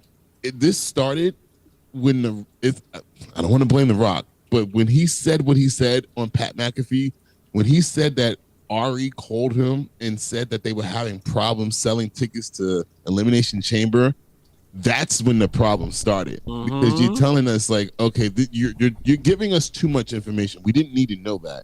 But now you're telling us that TKO literally stepped in and said, all right, we need this to happen because we're not satisfied with what we're seeing. And then from there on, it's like, you know what? We might as well just keep making these decisions and keep making these calls, because now all of a sudden you don't trust Nick Khan or Triple H and what they're doing. But they've been in the wrestling business for as long as I can remember, whereas you're new to this. So you don't understand where storytelling might come in and things might get into lulls. It's peaks and valleys in this situation. But for them, it's all about money. It's not so fair. That's when, to me, that's where I think it started, as far as like to be visible to us. Besides, the whole commercializing of everything. But that's where I think it might have started. We're just going to end it right there because we can go on and on because... Right. And Thoughts is just, he's typing in, I'm sorry. Yeah, hit the chat.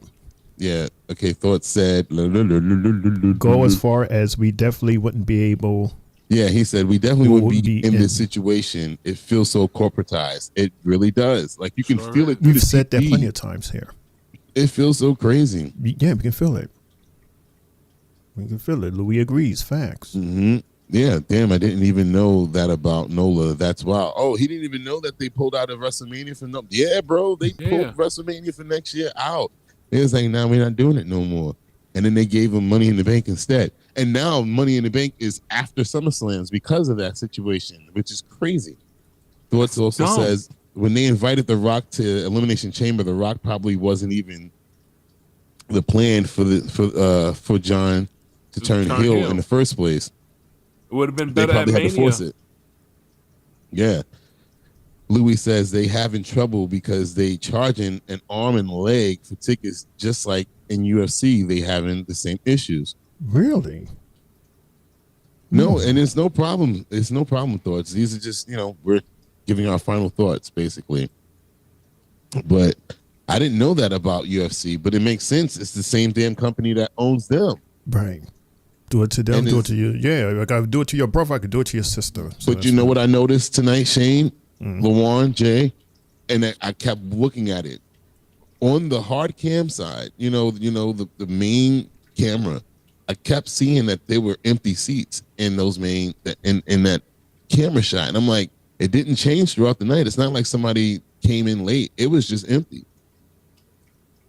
And I believe that's part of the reason because of the fact that they are getting way out of control with the pricing of these tickets. Well, we all made the face when we found out that the Money in the Bank front row seat tickets were starting at $6K, basically. Like, the fuck? Who has that much money to pay for that shit? Not the average family. No. It's not 6K, y'all. It's 7. Oh, it went up. It went up. Oh my god! According to SeatGeek.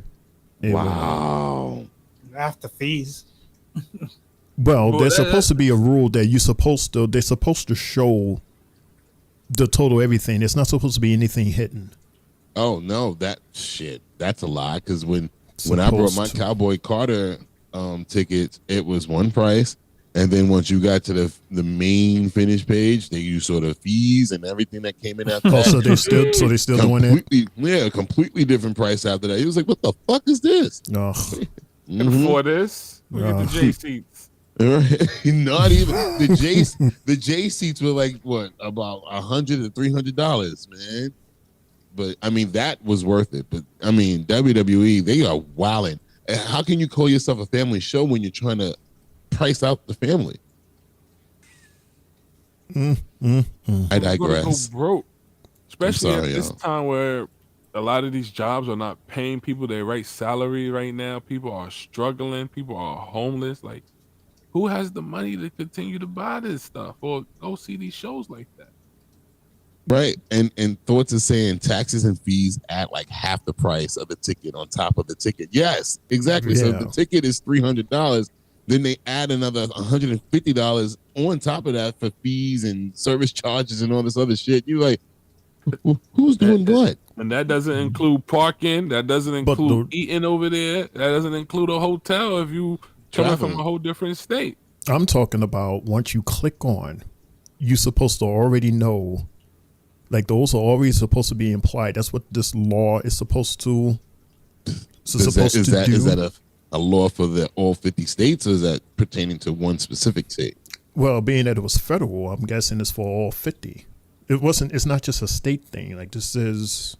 That was based off that, when it happened in the Taylor Swift concert. Right, but but was that was for Ticketmaster? But then clearly they're not following that because, again, like I said, SeatGeek I think does it. I'll see one price, and then once the fees and taxes come in, it's a completely different price. Yeah. Right. Well, hell out of y'all. It's a very interesting and engaging conversation. And yeah, again, here, these thoughts, that's just how the show goes. It's like sometime we're about to leave, but then we go, oh, something else happened. And now we're on this whole, this whole conversation. And we're not rushing. It was just the flow of the show. But we appreciate you and everybody's, comments and questions and thoughts. We always open that to the chat, and as well as the fellas here at the table, which is why we have such awesome chemistry. It's like, Right. Yeah. Great job, everybody. Good job, everybody. Good job. Listen, I mean, we could have just had a closing where we just laughed straight. We've done that as well. That was our impression of Triple J. Hey, no comments. Right. No comments. All right, so now can I ask the question, everybody? As you were. I apologize. I'm sorry for doing that. No, I'm not saying that for you to apologize. I'm saying that, i.e., are there any other conversations or are there any things that we want to talk about? Because it was it was a heavy weekend. Right. A lot of things happened, and this is not some light news here. Like, this is real heavy because these two individuals has been in our lives for quite some time now, especially R-Truth, and they have done so much. They didn't just sit in the back and catering. Like, this dude, like, you had Vince McMahon. Vince loved you. One of the main guys that he absolutely loved. You made Brock Lesnar laugh. You made Roman laugh. Like, you was just that it person that not everyone could be. So, of course, when you hear something like this, and for it to hit not only the superstars hard, but the entire universe and even people from other circuits, that's heavy. And again, hear these thoughts. Can you imagine what all of the superstars are thinking right now? How they are so, like, nervous, thinking, is it going to be me next if you're getting rid of somebody like R-Truth so easily? Or rather letting R-Truth be released so easily? What about me? No one's safe. That right there shows you that no one is safe. And it goes back to what the coach said. Now that there's no live events where all those catering people used to actually, perform at, mm-hmm. and it's only about who is on TV weekly. Who's on TV? Who's selling merch? Right. If you're not bringing nothing in, you got to go. And if you're eating too many of the oatmeal pies and cosmic brownies, no wonder we ain't see Otis in 2 weeks. He's about to be clipped too, bro. He's about to be clipped. They're gonna clip him before they get to Zawa. It's crazy. Alpha Academy is about to be no more. It said the shirt said Alpha Babes tonight. But he played himself, and I said it because he shared that email that Mundo read to us. That was your biggest mistake right there.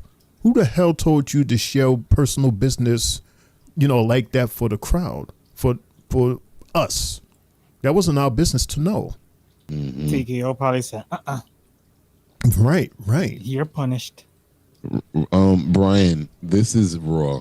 NXT talk is tomorrow, bro. We can do that. Shane, yes. Bring that up tomorrow. Yes. I just found on Ticketmaster 2 seats for the floor at Money in the Bank. Hear this now. Prices went up. This price went up here. Section B, row 1. $9,607.20. Totaling $19,214.40 for 2 people. Oh shit! Yo, that's crazy. For Money in the Bank, though, like, yes, that's not a premier PLE. Are you kidding me? Jeez, Money in the Bank. That's amazing. You know what? I'm sorry, y'all. We are experiencing the final days of WWE. TKO is going to burn WWE to the ground. Didn't I say this earlier? You did. I read this earlier. You did. And it's like when you say these things, Mundo, for some reason, it's like the psyches of TKO hears you and oblige or goes, oh, really? Hold my drink. And the next thing you know, can we just close this? They're going to become what people were making fun of AEW about, where it's going to be. Yes. Well, matter of fact, Shane, we experienced this before, where it's half empty arenas. We've seen it before. When you price it, it's not going to be celebrities paying for these tickets every time. Like, that is outrageous to me, bro. Like, outrageous. We went to a show that was so empty. We had tickets for like an upper section. They told us to come down. They told everybody in the 200 section to come down to 100. They closed the entire 200. Jay, imagine. What wrestling show was this? This was Raw. Monday Night Raw. Bro, they had half the building covered in black sheets. So you can, and they put everybody on the hard camera side so that it can seem like it's a crowded arena. Yep. But it was nobody there. There was nobody on that opposite side. Matter of fact, Shane, that's when we got the floor seats, right? Yeah. That was that time. We was there. Remember your homegirl? Yeah, they had we ran that whole into my table. sis. They had a whole table set up that told everybody in the 200s to go down to see these people. And they had a whole stack of 100 seats. So you would trade in your 200 seat and get a 100 seat. And matter of fact, I gave my boy our old tickets or something like that, and he ended up in like, seats not far from us because we was in section 10. Now I remember. Yeah, he was a couple of rows behind us. Bro, this is that happened. That happened to me once, and that was at a SmackDown Christmas episode. Ain't never happened to me. Y'all lucky. The thing is, Jay, just a few nights prior to that, if I'm not mistaken, we were at Survivor Series. It was a full arena. The whole arena was sold out. But that's because everybody except for me thought The Rock was coming. Because of that movie, what is it, Red or something like that? I don't know. Vince kept teasing this egg thing, and he had Theory and all that. They made it. That was retarded. Yeah, but they got people to come to the arena for Survivor Series. They always bait us. Always bait us. The place Vince knew what he was doing. It was packed. Didn't turn around and go to Monday Night Raw, and nobody was there. I was like, wow, that was crazy. Because me and Shane kept saying was, imagine how it feels to be one of these wrestlers coming down to the ring and facing the camera, and there's nobody on that side. Nobody on that side except for the workers. Didn't you notice that when we went to NXT and when Stephanie Vaquer put the title up, she faced the side where there was nobody? Well, no, that's purposely done because that's like the production. Yeah, that was the layout. But in Barclays, that was not supposed to happen. It's supposed to be people on both sides. That side had nobody. It was just the cameras and the production people over there. All of us was on the other side. It was so crazy, bro. So they giving their promos. They're talking to like looking at nobody. WWE Raw at the Performance Center, basically. Yo, it was so bad, man. And me and Shane was just like, weird. And there was a whole time that happened. There was a whole moment that happened. It was a regular thing because Vince was running the shit into the ground at that point. Right. And then Triple Triple H took over every week. And it exploded. And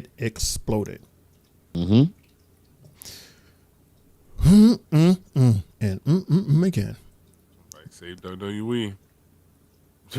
Brian says sometimes they will go to group homes and stuff and hand out tickets for free when the sales are low. You will have to. Hey, you want to go to Raw tonight? What's Raw? Just go. I will say this though: if AEW is watching, which they should be watching, they should totally learn from this and I hope possibly they are learning build from this. Like this is the perfect opportunity for them to build right now. Seeing what's going on, seeing all of this negative press that WWE is getting right now, especially right now. That's why Ricochet was talking his shit. He was talking his shit. Oh my God. He was talking major shit. AEW, say get nothing. on it. I'm telling you, AEW, TNA,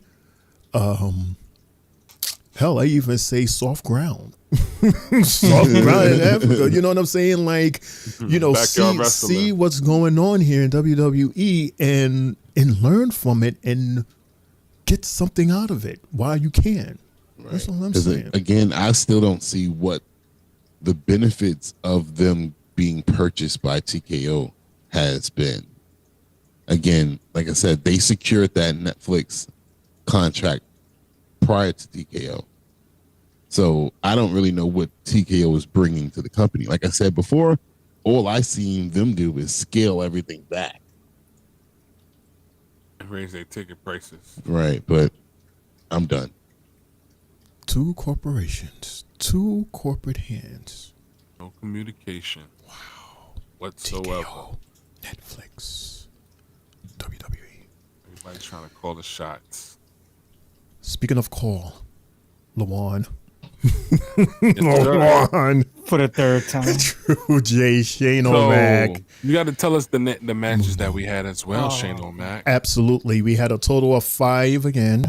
First, we had our women's quality match with Stephanie Vaquer, Ivy Nile, and Liv Morgan. Vaquer, of course, being that this was her debut, by the way. Debut as an official That's Mundo. As a Raw superstar. She wins as a Raw superstar. Match number 2 is Judgment Day versus War Raiders. Judgment Day gets the win. 3, we have Bronson Reed tag teaming with Braun Breaker versus Jey Uso and best friend Sami Zayn. There were no wins. Disqualification. We had Kairi Sane versus Raquel Rodriguez, and Kairi once again wins. Because remember, she beat Liv Morgan last week, which is how we got this match here. All right, so it didn't see him punking AJ Styles, and so my match of the night is gonna go to the first match with the ladies with Liv Morgan, Ivy Now, and Stephanie Vaquer. Welcome, Stephanie Vaquer, to Monday Night Raw on Netflix. I told Shane, I told you so, bro. I told you. You I did. told you. I told you what was going to happen. Why she lost the title. As much as I wanted to say, you didn't tell me shit, but you told me. I told you, bro. I knew it was going to happen. But it's well deserved. It is. She doesn't need to be on NXT no more. She's not going to make the division much better by staying in. She just need to get called up. And moment of the night was that ass kicking by Bronson Reed, Braun Breaker, and Seth Rollins to Sami Zayn, CM Punk, and Jey Uso. My man Bronson Reed gave Jey Uso them tsunamis, not once, but twice. I wonder how Jey Uso's stomach is feeling. No yeet. That's my match moment of the night, y'all.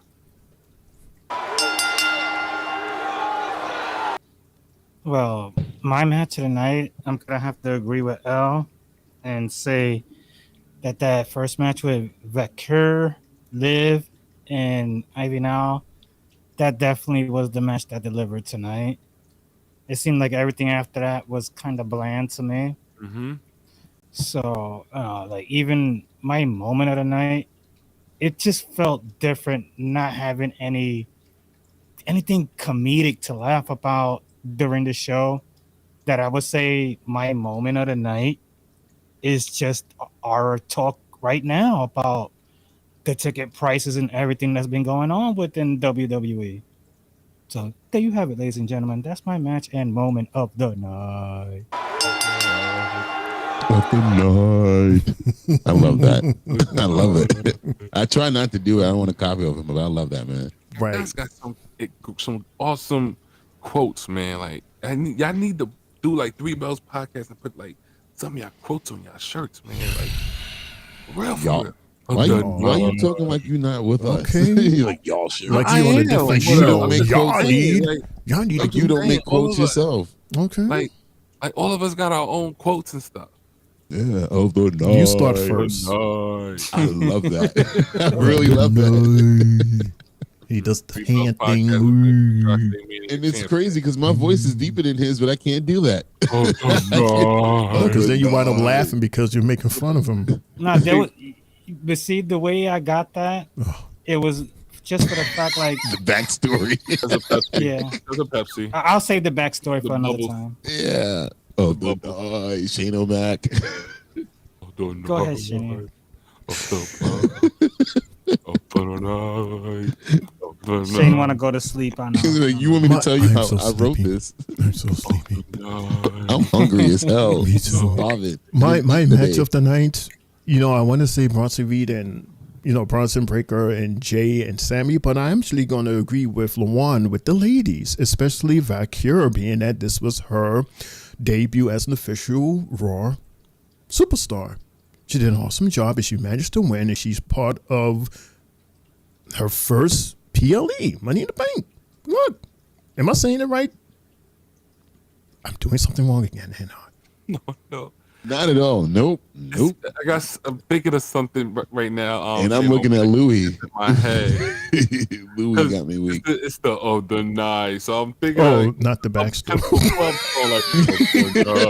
Louis is hilarious. Damn, Lou. Come on, Lou. I've known you a long time. Come on, God. My God. Okay, because Lou knows. Damn, Lou. He's like, oh, Lou probably said the same thing. Hold on. He's like, well, so, back in the day, oh, man. Oh, you're telling your age, Jay, when you do that. You be like, yeah, I remember. He's laughing in the comments, bro. It was 1945. Oh my God. Anyway, my moment of the night, besides the that ending, like just us talking tonight, it's what WWE is and is not doing, having us with this deep conversation. This was my moment of the night to just have this conversation. Yeah. I have a feeling that this won't be the last time that we talk this candid and have Lawan doing the Big Mama dance. What are you doing over there? The night. Damn, Jay. My head now, bro. You see, Jay, and then when you talk about something, that is my match and my moments of the night, everybody. Before we wind up having like a 24-hour marathon thing going on here.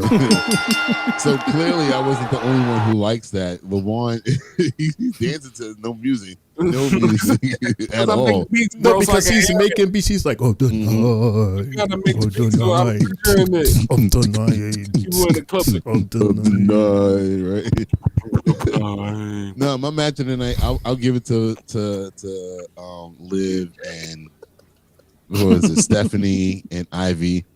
Ivy, you better watch your back, girl. You might be like Shayna Baszler in a second. You better make yourself worth being out there. I'm scared for girls like her. And moment of the night, I agree. That last conversation that we had with us and Thoughts and Louie and BKL, it just tells you how us as fans of the product, how do we feel? And I don't find it odd that this conversation's happening in other wrestling podcasts and other people who do their solo situations. It's just like, it's alarming. But the submissiveness of Triple H in recent months of people who are on the internet is also alarming to me as well. That's why I kept making fun of it at one point not too long ago, especially with the whole pivot thing. It's very alarming. And it's the fact that they're blinded all of a sudden. Like, you used to tell us that you listen to the fans, but you're not. And you're catering to the casual fan now. I never thought that we would get to the day where WWE would be like every other sport and cater to the casual fan and just be blinded and deaf. And maybe they need more nights like tonight where that main camera view, it's a lot of empty seats, so it can be more of a eyesore and like, okay, what's happening here? So yeah, that's my match and moment of the night. Thank you all so much, everybody, for that conversation. I appreciate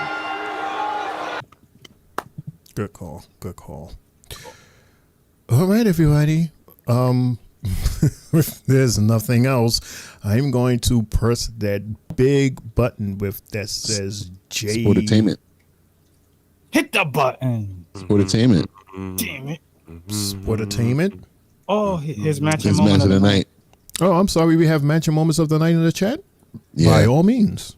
Sportainment said his match of the night. Triple threat match for the ladies' Money in the Bank. Big shout out for Stephanie Vacure. It was very exciting to see Stephanie inside the ring and bring the heat to the main roster. It was perfect. Moment of the night between Tsunami after Tsunami by Bronson Reed. It literally broke my bones right to CM Punk. We know exactly what would happen in Money in the Bank.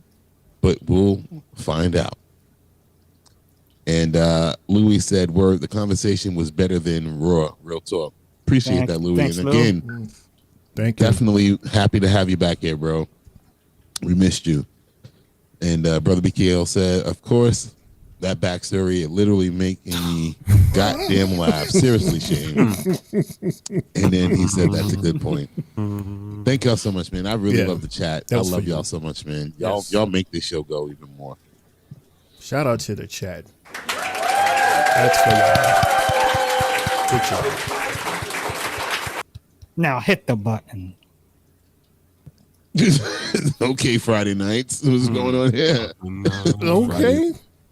You put mad bass in that voice. First of all, we still got Tuesday, so It's about to be Tuesday in 47 minutes. Oh, well, then I should hurry up then. Push the button. And that's the bell, folks. You've been listening to the Three Bells Podcast with your hosts, Triple J, Mundo, and Shane O'Mac. Bringing the thunder from the ring straight to your speakers.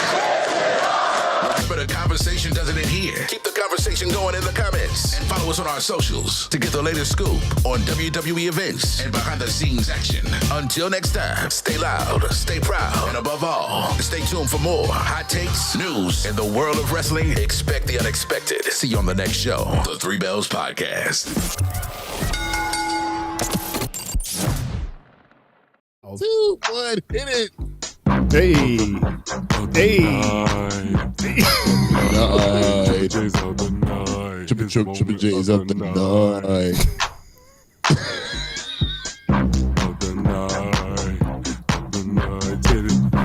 Of the night.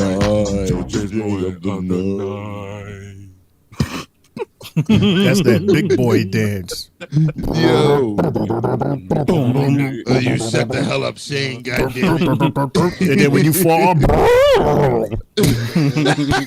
fucking goddamn Family Guy.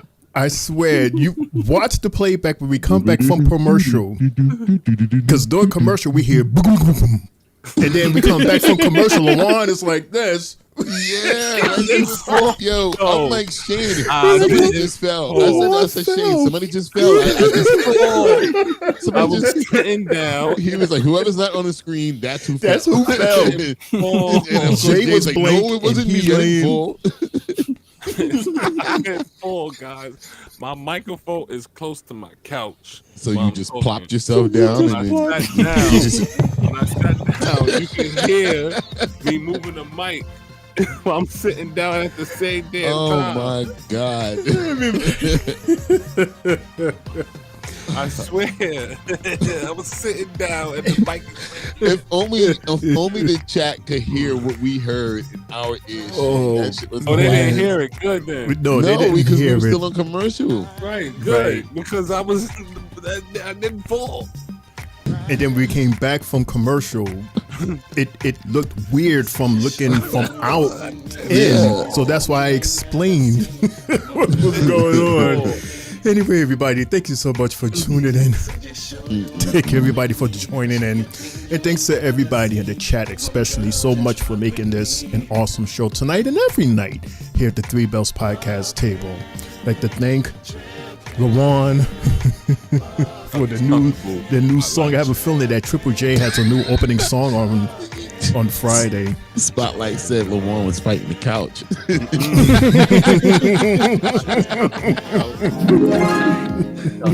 Oh shit! Thank you, Mundo, for the awesome, engaging conversation pieces. And Triple J, I don't know, maybe next week we'll have stories with Jay or something like that. Okay. Of the night. Maybe, yeah, of the night. Of the night.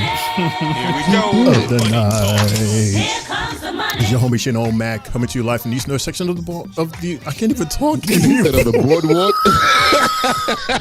James on the boardwalk. Oh, you see what my no, because I heard the music. That's that boardwalk music. Everybody, thank you again so much. We see you tomorrow for our NXT at 8 o'clock. Good night, everybody. Good night, everybody. And don't forget to laugh hard, love harder. Good fight, good night. Lawan, Triple J, yeah, that- Mundo, take us home. Yeah, you guys still gotta. I skipped my bad. I'm sorry. I'm so sorry, y'all.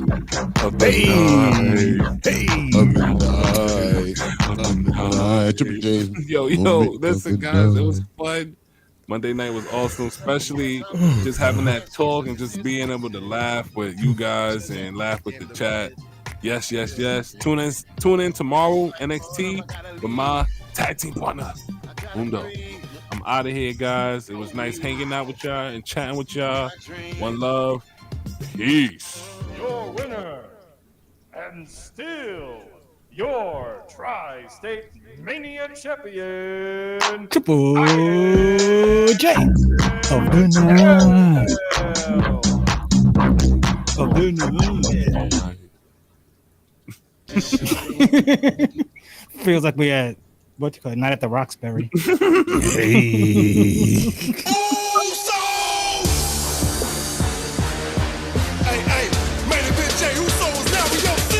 Yeah, it's your boy, Main Event Triple J, now signing off here on YouTube. Thank you, everybody, for joining us today. Much love to everybody. Yeah, guys. L, thank you for that new hit single. Shane, Mundo, love y'all. Good night, everybody. Period. Say his name and he appears. Yeah! What's up, everybody? You know what time it is. Past Shane's bedtime.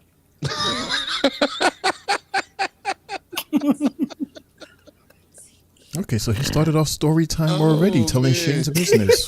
Drop it.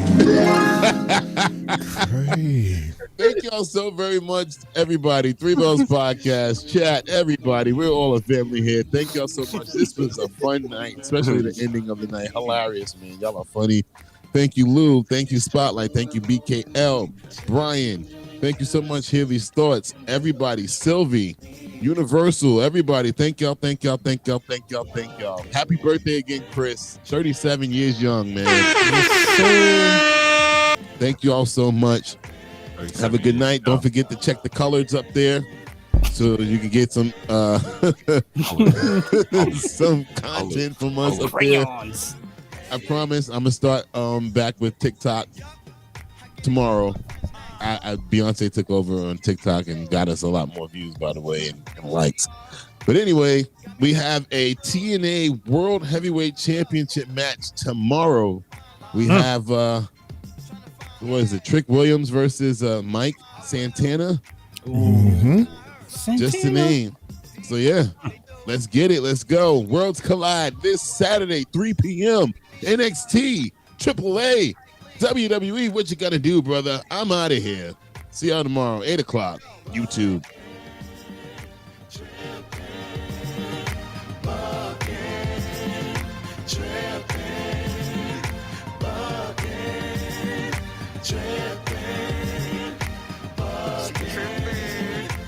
Yee. Jay, I thought you forgot your line for a second. No. I was waiting to a certain point of the song. Oh, okay. And as always, I'm not gonna say it. I missed them. I'm not gonna say it the wrong way. Oh, you like the ad-libs? Yeah. No I yeet. make speaks, bro. I be listening. Did I sing you the actual song? I be listening to it. Yeah, like brother says, beep, beep, beep, beep, beep, beep. That's all, folks. Good night, y'all. Good night, everybody. 8 o'clock. Hey. All the big draws. Bye. Get in my belly. Good night.